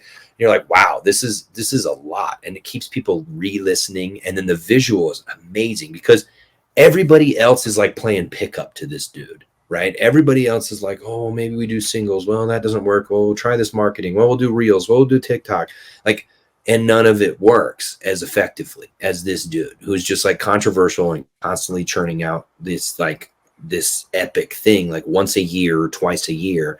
And it builds a spectacle around it, because there's a lot of talk in the music. Like when we wanted to do music videos for Idola, I like music videos if they're good, and I'm very proud of how the visuals for Idola turned out. We worked with Black Box and a guy named Matt Cole and Paris on these 3 pieces of visual, and I love those because they solidify like a visual component to the thing that you're building. Right. And when you're building a record, you want to have like some versatility in like showing your band, your face, like you're a piece of the art. You want to put yourself in there and make something that's cool and unique and tries different things. I love those things, but the music industry is basically at a point now where the industry guys are like, nah, music videos don't work. They're not good advertising. No one watches them. We don't want to spend ad money on it. They're expensive. We just don't want to do it. And then you have Ronnie over here that's like, I'll spend 6 figures and then it's going to be gangbusters. Like, or Ice Nine Kills even. Or Ice Nine Kills. Yeah. Where there's like a theme. There's this big, grandiose, larger than life feel. And so I think there's a lot of intention and marketing behind it, and it works for some people spectacularly well. It works pretty well. So I think one of the other things before I get into kind of more headier shit on Eviscerate and some other things that I've noticed since our last conversation, I think what's really telling, and something I texted you, I think yesterday or whatever, that I thought was so telling is at least I haven't looked on Spotify because I don't really use it. At least on iTunes, all of your top tracks, everything from the new record. And at least like the Architect, it had a little bit of variety. Like I think there might have been one song off Degenitera.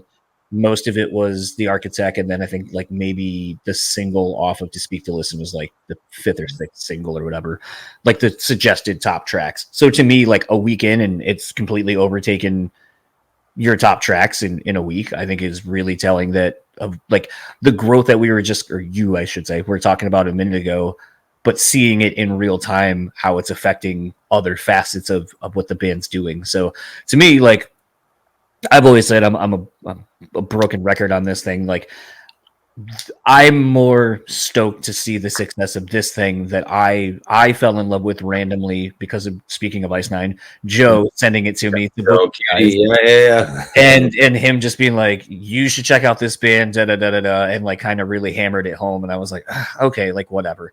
And so to me, it's rad to see it, because to me, like I'm not taking anything away from what you do in DGD or how it feels for that, but I think the success of this feels more earned. It feels more personal. It feels like the sacrifices of everything else, I think, make the success of this feel better. And I feel like there's just more of you in this, obviously, with it being quote unquote more of a solo endeavor than DGD being more collaborative. But kind of getting into a few things. So I went back through our text to pull up the text because I didn't remember the song off the top of my head. But you said I was the only one that had really noticed this. So I'm going to bring it out. So I want other people, because I want other people to catch this, because something we have talked about in a lot of us talking about Idola, and even kind of going back to the idea of like the records and the concepts and stuff. The thing that always makes me enjoy the band is there's always something I'm trying, like I'll find something, whether it's a lyric, it's a melody or something, where it brings it all together to the concepts. And you know, you've always said that Idola is a very conscious band. Everything has a purpose and a reason why it exists. And so I had texted you a while ago that I randomly was listening to Fourth Temple, which I'm going to go back to the Temples thing because that's now expanded upon on Eviscerate. But I was like, it's interesting that you repurpose the bridge solo to become the main chorus melody to Caustic Prayer off of The Architect. And you were the first person to catch that. And so I haven't really asked you anything more than that, but how intentional, and here comes the other part of the Temples, will there be at least be another temple on the next record that you're finished? Because at this point, Degenitera started with Omni, Contra, and Omega. Transcendentium, if I said that correctly, is Fourth Temple, which also carries over into Caustic Prayer, at least in music. Mm-hmm. And on Eviscerate now we have Golgotha Compendium, which is Fifth Temple. So, and then even I've earlier today, knowing I was talking to you, started looking up something, because there's obviously a story, and I kind of going back through the lyrics, it seems to tell a story. I'll kind of maybe let you expound upon that a little bit more. But something that I pulled out from Fifth Temple today was and I might mispronounce this, but the Om Mani Padme Hum, which in researching that, and obviously you talked about earlier being into Buddhists and all that stuff, seems to talk about chakras and all that, which then carries over into the music video you put out, where I had asked about were the hand gestures important to things, because like I said, everything you seem to do has a purpose. It's not done without intention. So I guess this is just kind of a long way to say, it seems like even now I am pulling from all eras of the band and trying to and finding how it's all interconnected. How has it been to to navigate all this? Because now I'm starting to realize it seems like maybe you have like some sort of paperwork Charlie Day-esque thing with like fucking things attached to it, like, okay, and then I'll have this idea and this is going to be something. And how have you navigated this whole thing? I think so. A couple of things. I'll kind of go off on a little bit. You brought up a bunch of really good stuff. I'll kind of loop back to your first stuff at the end and kind of work backward. We'll tenet it. Yes, exactly. Yeah, we'll go full tenet.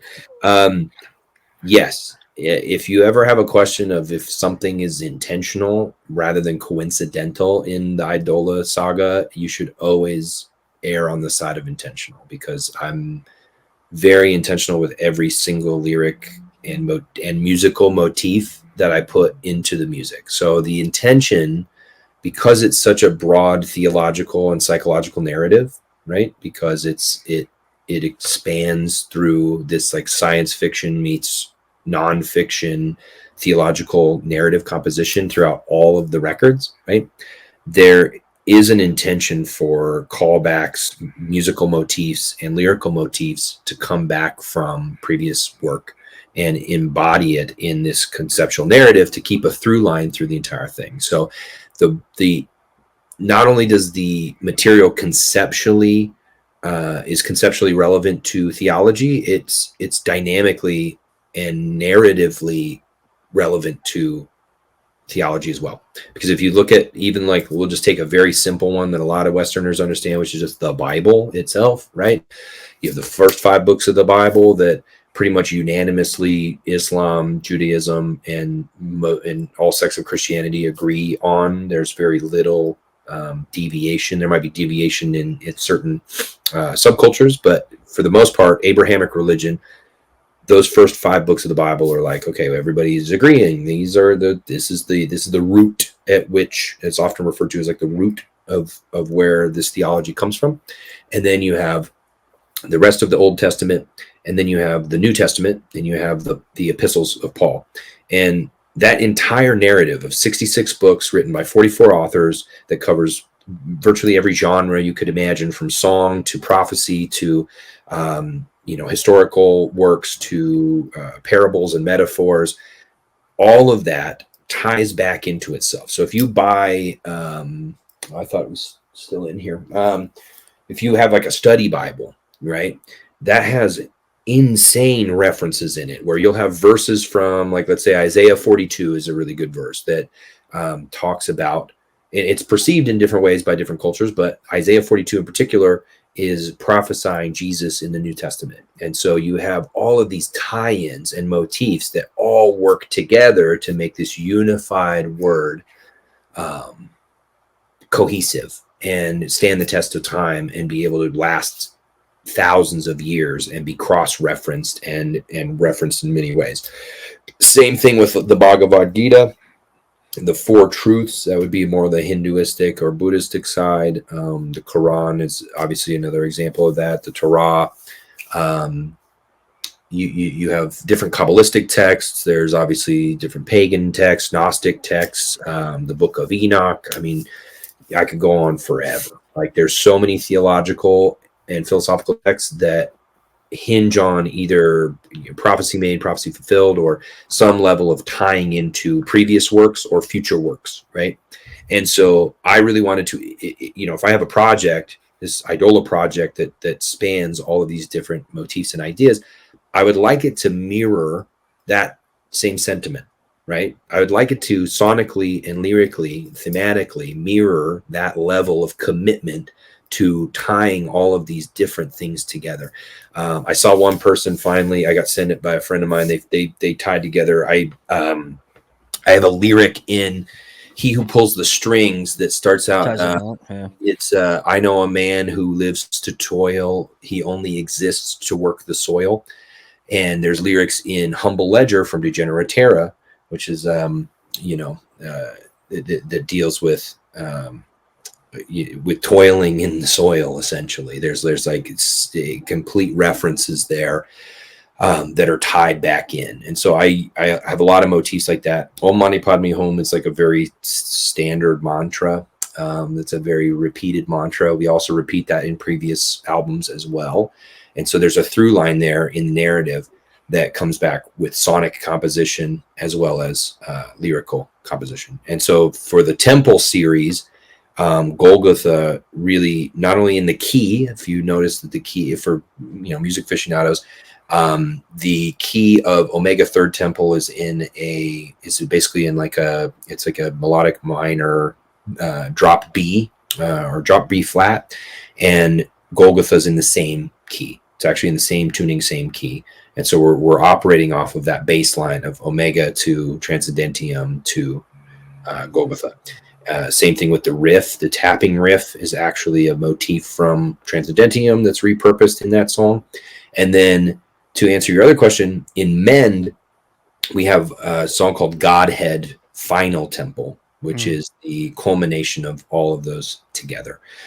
Mend as a project is going to be, I'm very interested to see how that one's going to, I love it. I think it's my best vocal work ever. It might be my best vocal work I ever do. It's, I would say, some of my best musically intentional work I've ever done. But that brings me to my last response point, which is Eviscerate has had such a crazy impact in the last week that's been astounding to watch, because I've seen a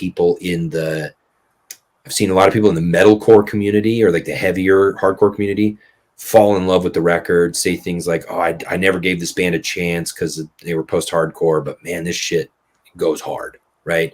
And they see the intention behind it and they love it. And so it's branching out in this new area of the fan base we didn't really tap before.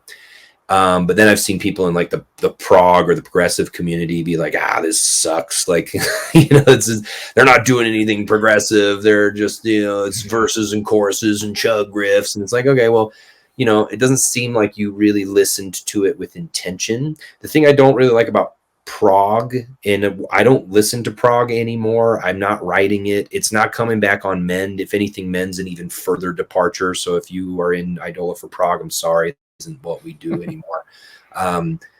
Prog, to me, I got a bad taste in my mouth with the prog community early on, because to me it was less about writing songs, good songs, memorable songs. It was it becomes a dick measuring contest in a lot of ways, where a lot of those people are measuring the quality of a record on these distinct parameters that they define ahead of time. Well, how many motif changes does it have? Do they do mixed meter every other bar? They did a verse, pre-chorus, chorus. That's too poppy. It's too catchy. I don't care for that.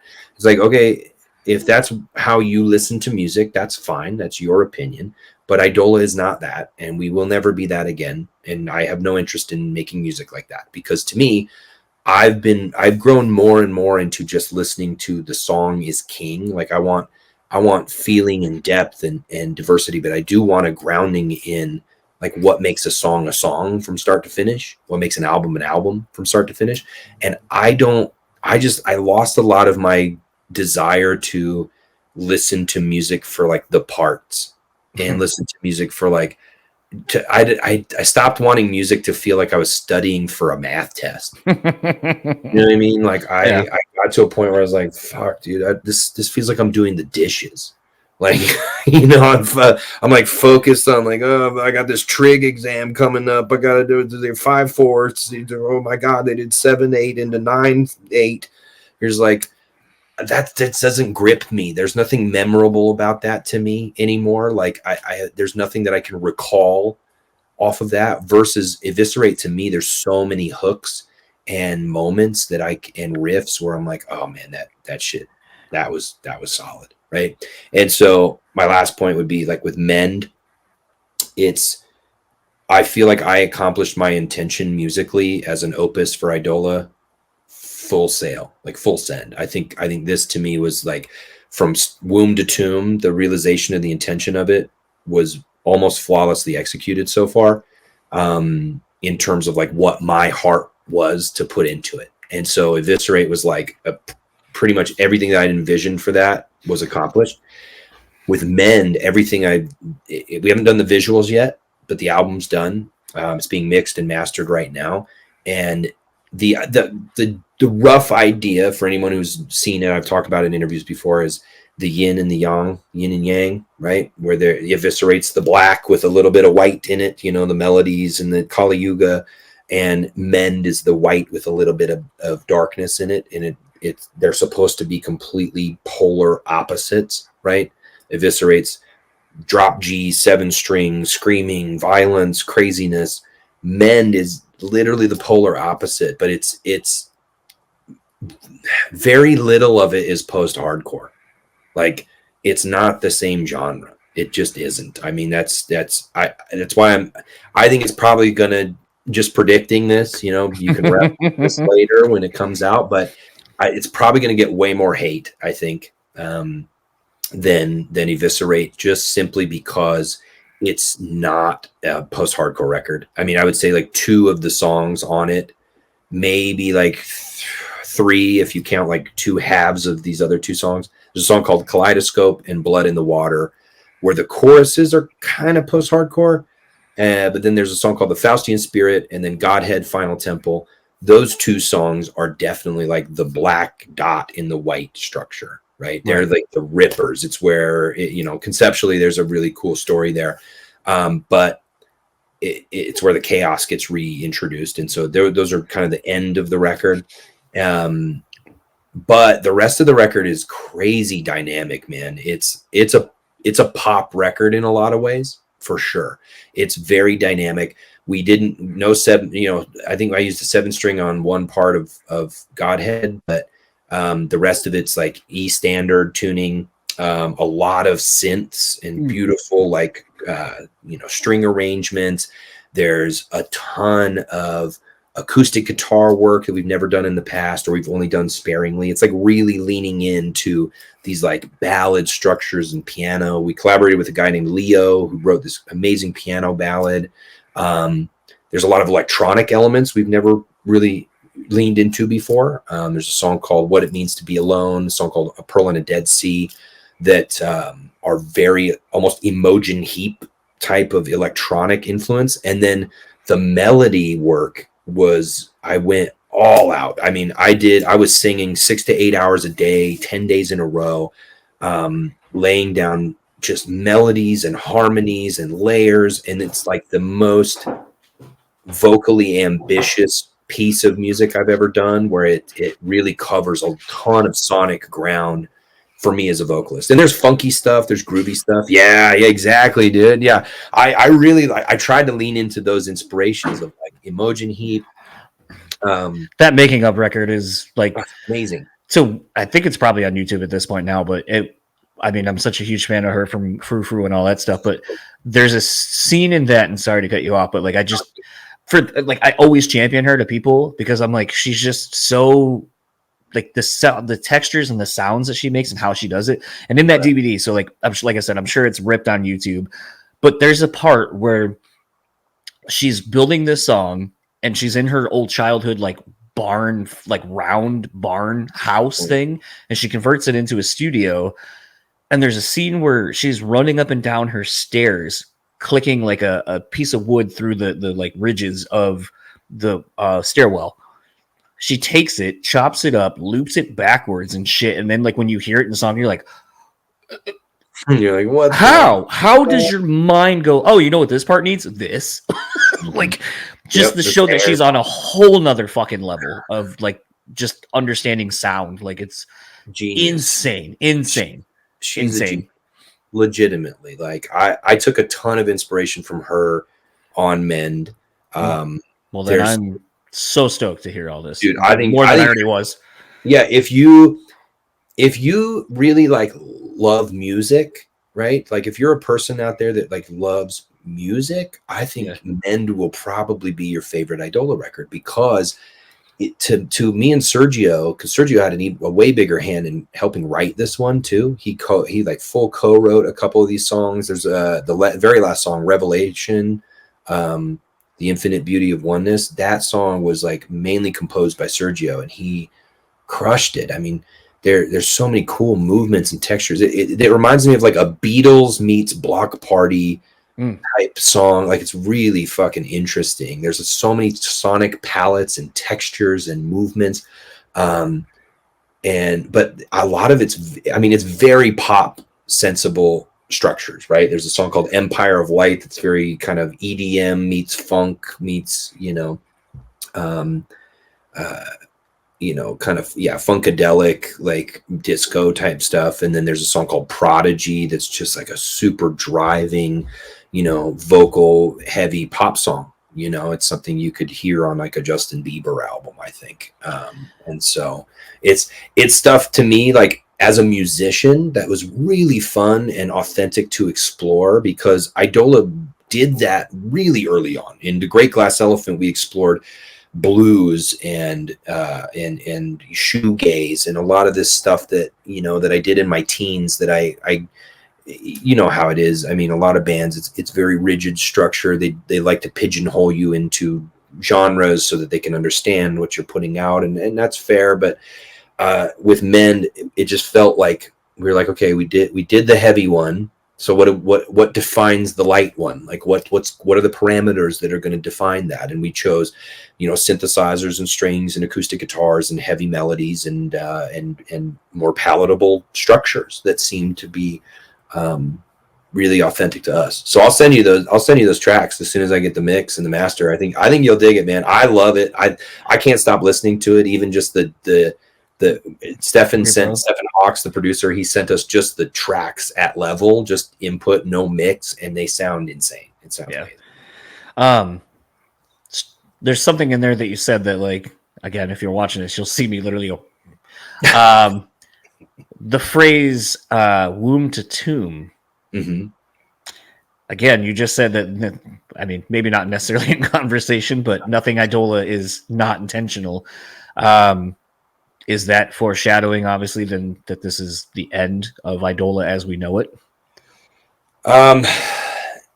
Yeah, I would say I tried to be relatively cryptic online with it. It's tough. It's tough when you have a team of people. When you've built something that like does generate. The band itself generates. Mid to high six figures of income. That's the reality. Like it's developed, it's developed to the point where the band as an entity generates multiple six figures of money, which is fantastic. Most people just don't talk about that. They don't like to talk about that. But I've always been open about that. I always will be. But you're just in the reality of like the music industry. It's just tough, man. I love Rise Records. I love Sean Haydorn. I love Will and Blue Swan. And we comparatively have an amazing deal through them by comparison to a lot of other bands. But a lot of people don't understand, and I'll say this to anybody that's an up and coming band that gets approached for a label contract. A lot of people don't understand how recoup works. I didn't when I got into the industry at all. I really didn't understand how it works. But a going rate for a lot of bands is like 18 to 25% to the artist of mechanicals, from the label taking 75 plus, right? So let's just take that easy math of 25%. Let's say you sign a deal that's 25% for mechanicals. The label owns your record for anywhere from 10 to 30 years. They own your masters, right? So you can't collect full on those anyway. You're collecting 25%. Let's say the label spends $100,000 to make your record, just to make the math easy. Let's say they'd spend $100,000 making your record, printing the vinyl, all the merch, all the marketing, all the music videos, all the recording, mixing, mastering. Spend $100K, right? Not super far outside the wheelhouse for a lot of bands at this size. Your record at a 25% recoupment would have to generate the label strictly through album sales most of the time. Most of the time they won't count textiles, right? It would have to generate $400,000 of income for the label before you see any cent of your 25%, right? Yep. So then let's say that the album generates $500,000, which is like, okay, good luck. let's say your album generates $500,000. So you hit recoup at 400,000 at 25%. Now you're in the sweet spot. You're in the gold, right? Well, that $100,000 of profit, the label takes 75% of it if you have a 25% rate. So your band gets $25K after $500,000 generated. And out of that $25K, let's say you've got 5 members, right? Let's say you spent a fucking year making that record and promoting it and doing all the touring and all this shit. Your band is making $5,000 a person for that entire year. So not only is that poverty wages, it's completely unlivable, but your band's probably not even getting that, because at that point, if you're getting $100,000 label contracts, you really probably have a manager who's taking 50% of your gross, right? Of your gross. Unless you're lucky, we've been fortunate. We've had managers that meet us in the middle, but I mean, 15% of your gross income goes to that guy. So now your band's coming home with $2,000 or $3,000 a person off of a $500,000 generating piece of product. Don't forget the taxes too. And you gotta pay taxes. You fucking kidding me, bro? It's business. It's getting way less sustainable over time. I mean, cost of goods sold has gone up tremendously. I mean, you wonder why bands, people complain, why are bands selling $40 t-shirts? It's like, bro, because it costs us tons of money to make them. We have to make a deal with someone. I love Ian at Merch Now. He's fantastic. I love the Merch Bucket team. They're fantastic. I never blame that on the companies, because it's just how inflation works. It's just, we're in inflation time in America. Like, that's how it works. Like, the cost of goods sold for the merch that you make is astronomically high. The cost for crew and drivers for living wages is way more than it used to. I'll reveal this bit of information.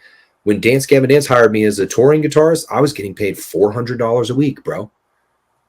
That's fucking nothing, dude. You can't live off of $400 a week, even in 2015. Are you fucking kidding me? That's impossible, dude. I had to have many side gigs to make that happen. Then the dickhead in me is like, oh, what was your per diem for? Sure, yeah. You start to add it up. Your per diem's usually $5 a day. Your buyout's usually $5 a day. So all in all, you're making, you might make $1,500 that month of touring. Maybe $2,000, right? But then at that time, if you're only selling out 1,000 cap rooms, 500 to 1,000, your take home is pretty low. I mean, there's a lot of these bands, to just be transparent, a lot of these bands, the merch person is making more than the band members in the split. I was going to just say that's when the harder part of why, like, I'm not saying it makes it right or easy, but like you getting 400 when you're playing venues like that. And like, I know like a venue I'm going to go to, they're not a Live Nation venue. So like, I know their merch cut for the venue was, I think, 25%. Yes. That's a whole nother fucking discussion, is merch. So it's right. So it's like when a band has to give a merch cut on the thing that helps them make money to pay you the $400 they make money on. Yeah. The only thing. If they're really good at selling venues and Live Nation's giving them a bump, they can hit back end, is what it's called. You know all about this. You hit back end and you get a little bit of extra bump. If they got a cut of the bar or a door deal, there's ways, you can negotiate it. There's ways to build it always, right? It's just that this has become less and less of a viable career if you have, in terms of too many people with the hands in the pockets. Yeah. Very much so. And I'm not saying it's wrong that the merch person is the merch person should be paid. I mean, I'll also divulge this. We had a tour, the Idola headliner we did last time, where there was like a debate amongst some. Oh yeah. A debate amongst some of the members of like, oh well, our merch guy made $4,000 in tips, and we got fucked by our management, and they embezzled money, and we're not coming home with anything. We should just take his tips and divide it up. And I said, abso-fucking-lutely not. I said, if you guys need money, great. Go do that job. I was like, yeah, go fucking load the truck and fucking count merch and deal with kids all fucking day. You get to get on stage and play for an hour, and that's your job. And that's great. You should be grateful. And it's not sustainable long term if you need to pay bills and you have a family. It's great in your 20s when you can fuck off and you don't have anything to do, any responsibilities. It's fantastic. But when you're in your 30s, you got fucking bills to pay and taxes and all this shit. it becomes not sustainable. But in that case, I paid that guy $4,000 out of my own pocket to make sure that my band got paid and make sure that he got paid his wages because he earned those things, right? Yeah. So I would never come down on the merch person. They earn that shit 100%. What I am illustrating is there's something fundamentally wrong in the music industry and the touring industry when you have a band that can sell out 500 to 1,000 tickets anywhere that they go, and they're coming home with almost nothing. Yeah. Come home with very, very much like not a livable wage. I had a friend of mine's in a fairly popular band that does those rooms, and it was their most successful tour that they did recently. And he came home, I think, with $8,000 for how long was that? 6 weeks of work. I was just to say, how long was the tour? And you think about it, it's like, okay, this guy gets to do that maybe twice a year. So he's making 16 grand. I mean, these are 1,000 cap room sellouts, bro. Like this was a reputable tour that many people listening to this probably went to. And he came home with about eight or 9 grand. Let's say he does that twice. I mean, even in a good year, let's say he does it 3 times. You don't want to, you can't count Europe because Europe is a fucking money pit. I was just going to say, yeah. Flights and gear rental and all this other shit, shipping for your merch, unless you have a local printer. I mean, holy shit. Like, let's say just 2 to be realistic. And let's be fucking liberal as hell with it. Let's say he makes 10 grand a tour. He does 2 tours. That's 20 grand in the year. Plus maybe he's making 10 grand in royalties. 30 grand is not that much money to live on. Nope. It's, it's like, anybody who makes that amount, I respect you tremendously. I've made that amount in various years that I've worked various jobs, and but I think they would also tell you, it's like, man, it's tough out here to pay rent. If there's almost nowhere you can afford to get a 2-bedroom apartment on that salary by yourself and pay for food and insurance and gas and registration and taxes. I mean, holy shit, it's just not that livable. And so a lot of those guys they find themselves in a position where they have to have other jobs. I really respect Misha. Misha's a good friend of mine from Periphery, and Misha's so smart and so innovative. And I love him because he's been honest about this shit in interviews too. He's caught a lot of flack for it, where people are like, "Oh, well, your band just doesn't do good," or blah blah blah. It's like, no, Periphery fucking crushes, right? The reality is the touring industry is just not as profitable as it used to be. Mm-hmm. And you could generate $100K in guarantees and see all of that go out the window in expenses in a fucking heartbeat. You could generate 150 grand in guarantees and do that same amount in merch and see 3/4 of it go out the window to your label, to your booking agent, to your manager, to your cost of goods sold, to your crew. And all of those components are necessary. That's the thing, is like, to get to that level, to where you're making that money. You as an artist, when you run that business and you're generating that income, this is not me saying we should cut any of those things. I think all of those are monumentally essential. Your crew especially. Absolutely. I mean, valued over everything. And all of those are essential, right? Every single component, but the industry does have a way of like trying to siphon out as much as it can and not pay the artist. And that's just the reality. It's become so accessible. And that's with streaming too. It's like when you have Spotify and Apple Music and you're getting paid, fractions of a penny per stream. Yeah. I mean, that's just not sustainable. So this is a very big, long-winded answer to your question. Yes, Idola is going on hiatus after these 2 records because I hesitate to use the term hiatus, but it's redefining that relationship with our fans to say, hey, we want to be quality over quantity. Yes, we can't give you the old expectation of this band's going to tour twice a year. They're going to go on tour with all these other bands. They're going to do supports. They're going to have a record every 2 years. They're going to do Europe. They're going to do Australia. It's just not feasible for this band at the moment. I would love if this band sold, once you hit the 2,000 to 4,000 cap room range. Yep. Things get better because you end up getting a lot of discounts because of like the bigger merch order you place, the more discounts you get on per piece, right? That's the job I went back to, is going back to merch. Yeah, so you know all I'm a about screen printing. Oh yeah, I'm a screen printing. someone who's ordering a 10,000 piece versus 1,000 piece is going to get way bigger discounts because they're giving you more business. Yep. When you're touring these bigger venues, they're more likely to give you higher guarantees when you can fill them out, bigger back ends. Same thing with any deals that you make with merch companies or unique items that get purchased by a larger fan base. You can start to do things like that. You can kind of take the KISS model and be like, okay, we're going to do, Dance Gavin. All the tchotchkes. Hot sauce and action figures, because people will consume those products and they'll buy them and they'll invest in you as a band and your commodities. And so then you become more of like a multifaceted Brand. Retail business, right? I really respect Spencer from Einstein. Because he's made a multi-7-figure business out of merchandising. And I think that's so respectable. I think that's fucking phenomenal. It's like, it's unfortunate in a way because, again, when you could be Kurt Cobain in the 90s, or, you could be Pearl Jam, or, even in the early 2000s, Blink-182 and Green Day and Good Charlotte. And you could be these bands that would just sell out arenas pretty much right out the gate.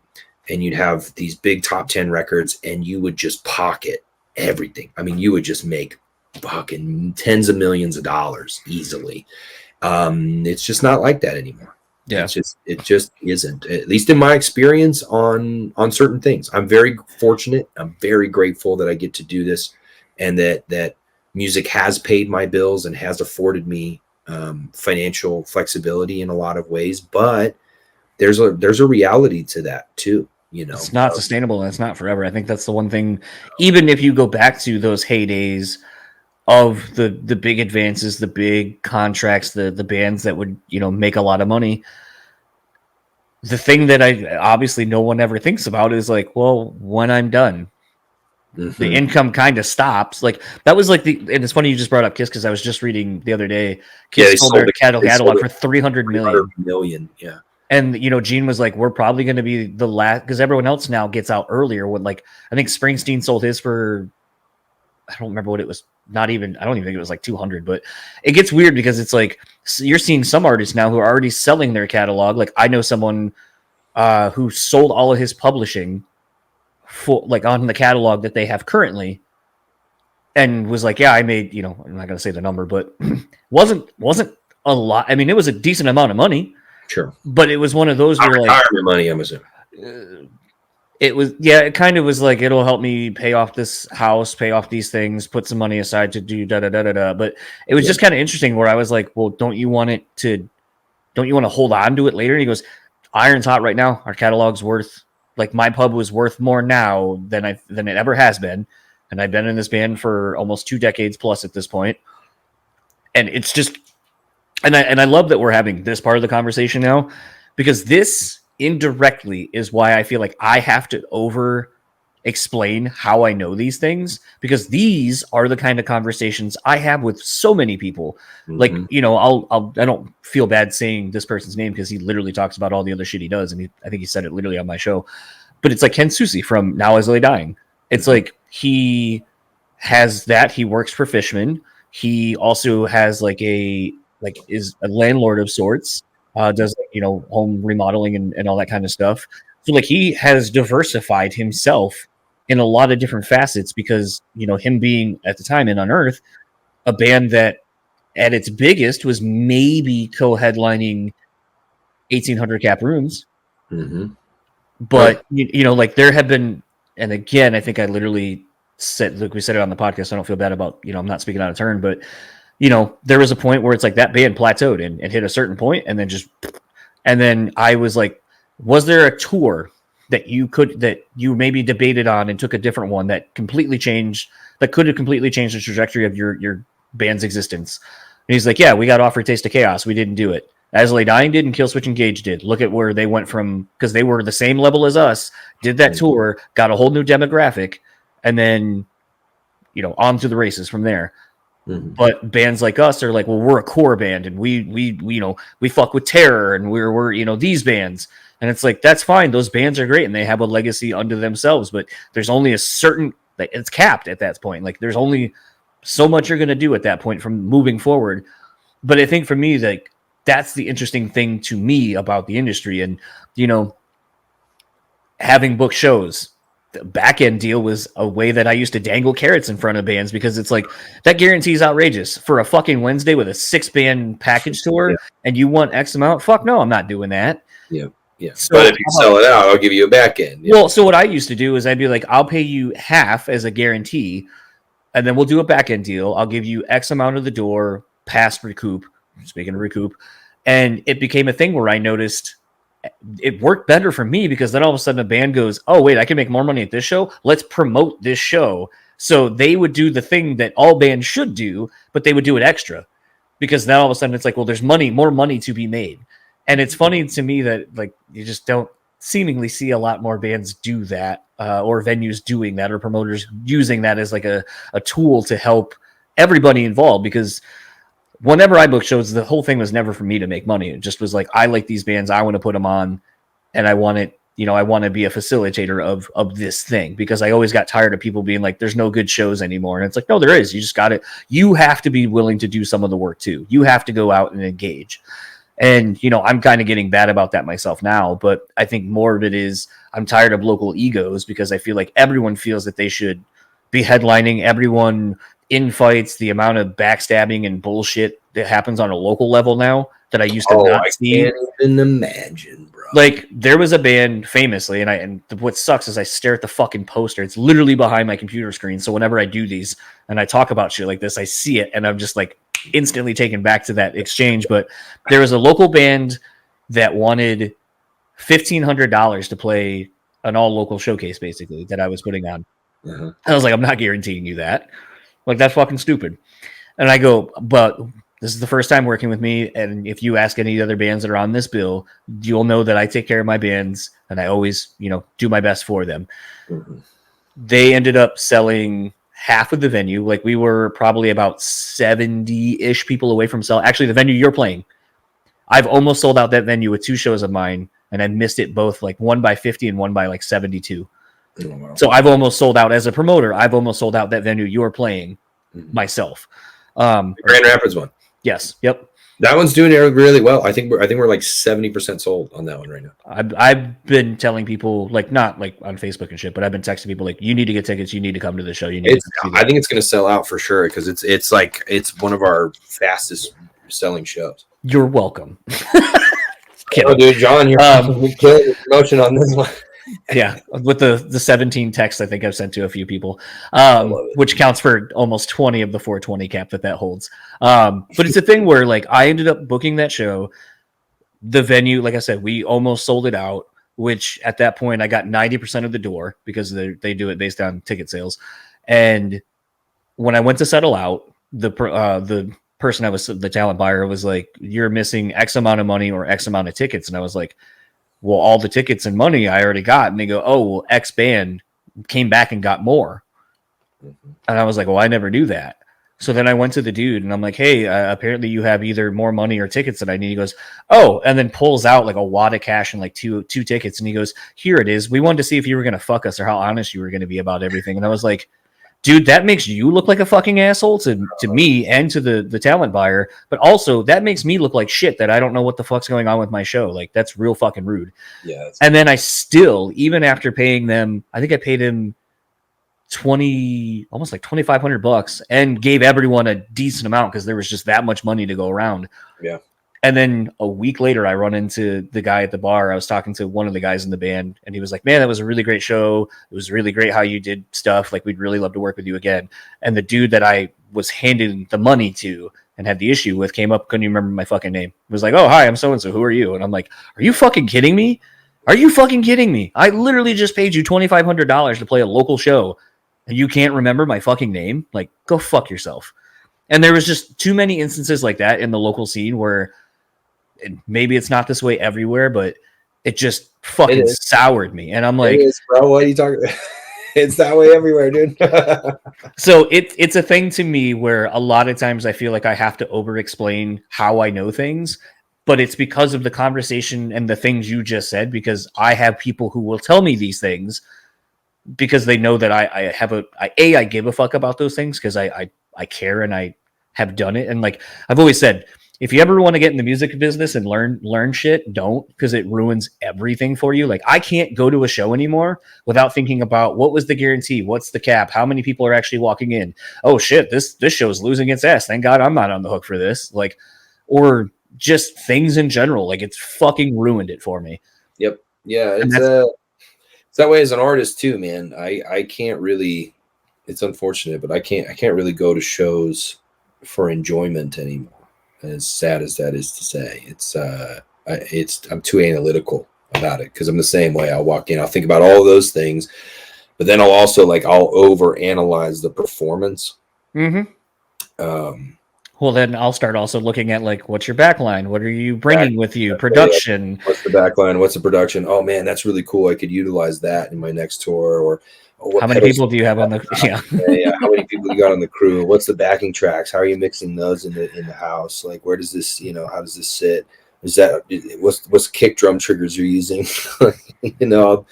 I'll analyze every component of the performance versus just being able to enjoy it. I've always compared that to a magician. When you learn how the tricks are done, it kind of loses a little bit of the magic. Yeah. And so I don't know. I think that would be something cool to rekindle at some point in the future, of just enjoyment of that. And that might just be me being a jaded asshole too. I don't know. Well, I mean, kind of so far, because I've been sort of doing it too, where I think for me, and I know I spoke to this the last time, I think the thing where I find the enjoyment now, because it's the adult way, I guess, for me, with all the things that I know about it, where the magic trick's been ruined. Yeah. I enjoy watching everyone else have a good time now. But I also think that was a part of me putting on shows, is I was watching the crowd. And so for me, I said, I think the last time, because I had just seen you for the first time play in Idola, and when we were in Atlanta, and my wife was, and I was reminded of this because we just went to Atlanta a couple weeks ago, but thinking about Bridget asking why I was smiling watching your set, and I was like, because he's doing it. It's happened. It's not the show that you would have played for me here, but to see it, and like I said, to see the growth of everything, that's the enjoyment. To see people give a shit, to hear people sing songs that you wrote, and that was kind of another question I was going to ask you. Now here you are, I guess the end is sort of looming, but there was a point even before The Architect where you were like, I'm fucking done. Aren't you glad you didn't? Yeah, in some ways. It's tough, man. I mean, the most. It's music is a love-hate for me at this point. I love making music. It's my passion. It's what I would define as my purpose. I love it. I mean, I moved into this new house. I built out this studio. I bought a fucking Manly reference. I bought these Kali LP8s and this Mikey compressor and all this fun new stuff, because I love creating music. It's such an ingrained passion of mine at this point. I spent thousands of hours on my voice. I spent thousands of hours on my guitar playing and my production, and and building a career with these two bands to where it's you start from relatively nothing. I mean, with Dance, the first tour I did with them was the 10-year tour. It was the 10-year anniversary tour, and at that point, it's the biggest tour that band had ever done. And the biggest show on that tour was Ace of Spades in Sacramento, which is 900 tickets, 1,000 tickets, right? And I remember seeing Dance on the Rise Records tour with Memphis Mayfire and Secrets. It was DGD, Memphis Mayfire, Secrets. Instant Grat had already come out. I think Mothership had either just come out or was about to come out. And the band had already been a band basically almost 10 years at that point. It was the last tour I saw them before I did the 10-year tour. And that tour did not do very well. I mean, that tour and there was another tour they did before that Sergio guitar teched on that did not do well. I mean, I remember seeing them and at a place called In the Venue that has been destroyed now, but a place called In the Venue in Salt Lake. And that, I mean, there were maybe 75 kids there. maybe 100, right? And same thing. I saw Portugal the Man at a place called Studio 600, and there were 40 paid. And this was on the Censored Colors tour, which was like their fourth album. They'd been Anatomy of a Ghost for years, Portugal the Man, Equal Vision Records. We're hopping on to Columbia or Atlantic or whatever. I think it was Atlantic. And man, I mean, they couldn't even sell 100 tickets at this venue, right? And now you look at Portugal the Man and they're fucking, Taco Bell commercials and huge stadiums and shit. And then you see DGD and you're like, yeah, the first tour I did with DGD was like 800 people, on 600 to 800 people on average. And that was 10 plus years, 10 years into their career. Idola, despite having to pass up a lot of tour opportunities because of the double with DGD, of the double duty, has still built itself. We sold out the Glass House in Pomona on New Year's, and we sold out the El Rey Theater the time before that, which was about 1,000. It's like 900, 1,000 people. And so to see DGD hit this growth, and then Idola around the same time of like 10 years, 12 years of being a band, you hit that same point and you see the trajectory and the ceiling, and you're like, okay, the perseverance is key. And that is what makes you outlast and continue to innovate and make new music. And you can reach more people that way. So there's elements that I love, and I don't take any of that for granted. I'm super grateful for my music career could end tomorrow, and I would still have gotten to travel the world and make it a career for a decade, and be very, very fortunate and grateful for all the experiences that I've had and the opportunities that I've been given, for sure. So yes, in answer to your question, I am glad I stuck it out. I'm still grateful to be here and making music. The negative components that always make me want to quit, I think are just inevitably always going to be there. There are definitely components that make this a very difficult life choice. It would be much easier to have a day job and get to see my wife and my dog every day. I mean, that's just the reality. I would love that. That would be amazing. But this is the path that I've chosen for the moment, and I'm excited for whatever comes next on that, as authentically as I can be, entering this new era.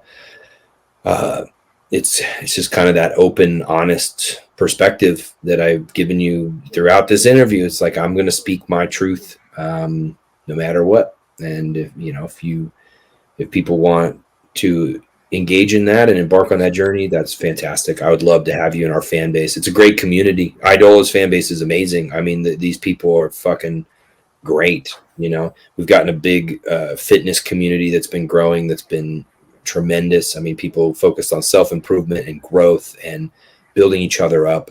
That to me is like, that's the community I would like to build and continue to build, is a community that's not chronically online and actually goes out and like lifts each other up rather than just tears each other down. That's the community I would like to foster. And so if you want to be a part of that, fantastic, let's do it. If you don't and you want to tear it down, I don't know, go fuck off somewhere else.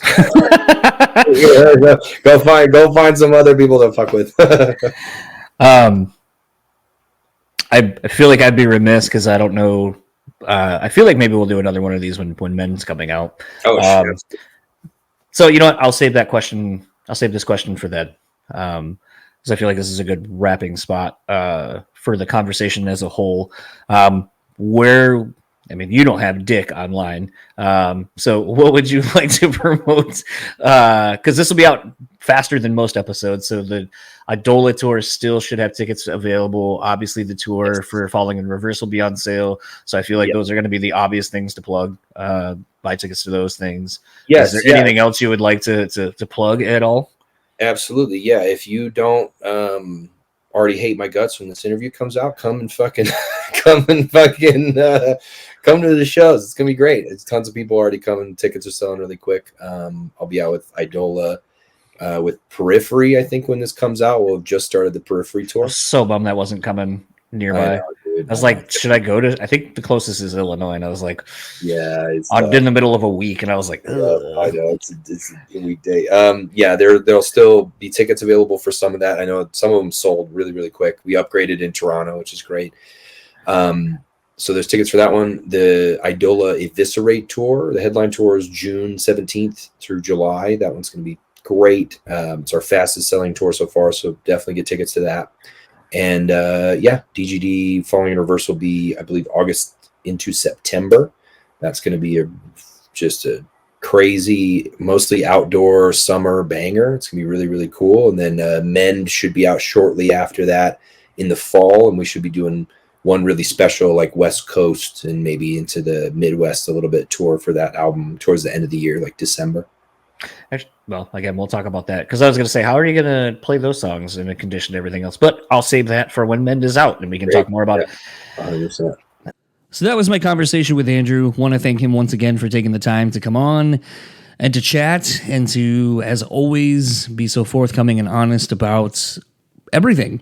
And honestly, one of the bigger ones, having gone back and listened to this conversation, to clip out the thing that you potentially are going to see over on the Dance Gavin socials, was really, honestly, just breaking down the industry side of things. You know, it's something, and I even said it, you know, there at the end, where it's like, you know, I enjoy having this conversation because these are the types of conversations I do have with my friends that are in the industry, and I try to learn as much about an industry that has always fascinated me, with those that are willing to share their experiences in the ever-changing landscape of the music industry. And so for Andrew to break down the touring world, the finances of everything, I think is really eye-opening, and I find it infinitely fascinating. So hopefully you enjoyed that. Kind of sad to know that basically this Idola record sounds like it's done. I'm still holding out hope that maybe Idola becomes something else, but I also wonder if maybe this is an interesting entry point for the band itself to now become something else. Let it, you know, Idola is what it exists on all the records, the narrative part of everything, which I guess was always part of the want and desire of how Andrew saw this band being executed. I feel like potentially this gives either himself, or if it's the collective of everyone that makes up Idola at this point, to become a new band and start working on something else. Obviously, I think those of us probably will still always know it as Idola, and will want it to continue in some way, shape, or form. But I guess I'm kind of optimistic and excited about what the future holds for everything. Obviously, the first couple of songs that Dance Gavin's putting out now as this new iteration of the band, I think is going to be really interesting to kind of see what does it look like when the band kind of is now more of a collective, potentially, to where, you know, maybe that means Johnny Craig comes and does vocals on a record or a song. Maybe it means Kurt comes back. Maybe it means basically anybody who has been a part of the band. It's now looked at more as a collective than it is just here's the set members and this is the band moving forward. Very exciting. I'm proud of Andrew and everything he's been doing. I think the biggest thing that was really awesome was to see how well Eviscerate did for the band, to see the first week numbers, to have them be one of the bigger, or if not the biggest, first week in all of Blue Swan Records history. It's just tremendous. I think it really showcases all the hard work that Andrew puts in, all the sacrifices, everything that he's gone through.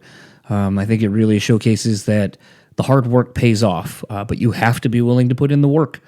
And obviously that band and those guys have. So I'm very excited to hear Mend. As you kind of heard there at the end, I'll probably have it like I did Eviscerate before all of you.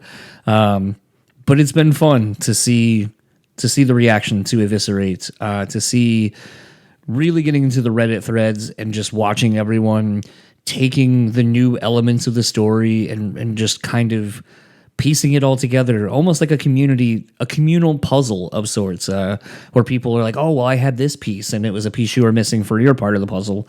So it's just been really cool to see the Idola fan base really just coming together and really rallying around the guys. And honestly, too, the tour has been selling tremendously. Very much looking forward to seeing Andrew play a show here, because, I mean, the show's almost sold out as of when I'm recording this. And it's a thing where, I've said it a bunch. I know I'm kind of beating a dead horse with it, but it's just really interesting for me to think that their first show here in Grand Rapids as Idola is probably going to sell out. And it's really crazy to think that in a matter of seven to 10 years, somewhere in there, that essentially the show I did book and that Idola did not play would have had like, and I'm being generous, maybe 20 people at it. So definitely going to be a completely different vibe than there would have been all those years back, but very much looking forward to it. I'm going to start wrapping up this episode. If you would like to keep up with Idola, you can find them at Idola on Instagram and Twitter, or Facebook at Eidola UT. If you'd like to keep up with Dance Gavin Dance, you can find them at Dance Gavin Dance on Facebook, Instagram, and Twitter is DGD Band. And there's some great other podcasts also I want to kind of shout out. If you would like to hear Andrew kind of explain a lot more of The Architect, breaking down each song and all that kind of stuff, go over to the Warped Taste podcast. Came out about 2 months ago. That was a really good explanation of everything, the story and the narrative through the songs and all that kind of stuff. So very much really looked forward to Andrew going back over there and kind of doing a couple more episodes around Eviscerate and then Mend. So that kind of gives you really the full story arc broken down a little bit more.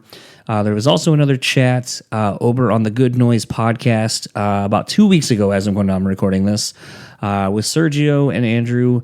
That was really fun and interesting to kind of hear just some different things other than what I do. I've always kind of said I really wish Andrew would do more podcasts. So it's really cool to actually see him starting to do more.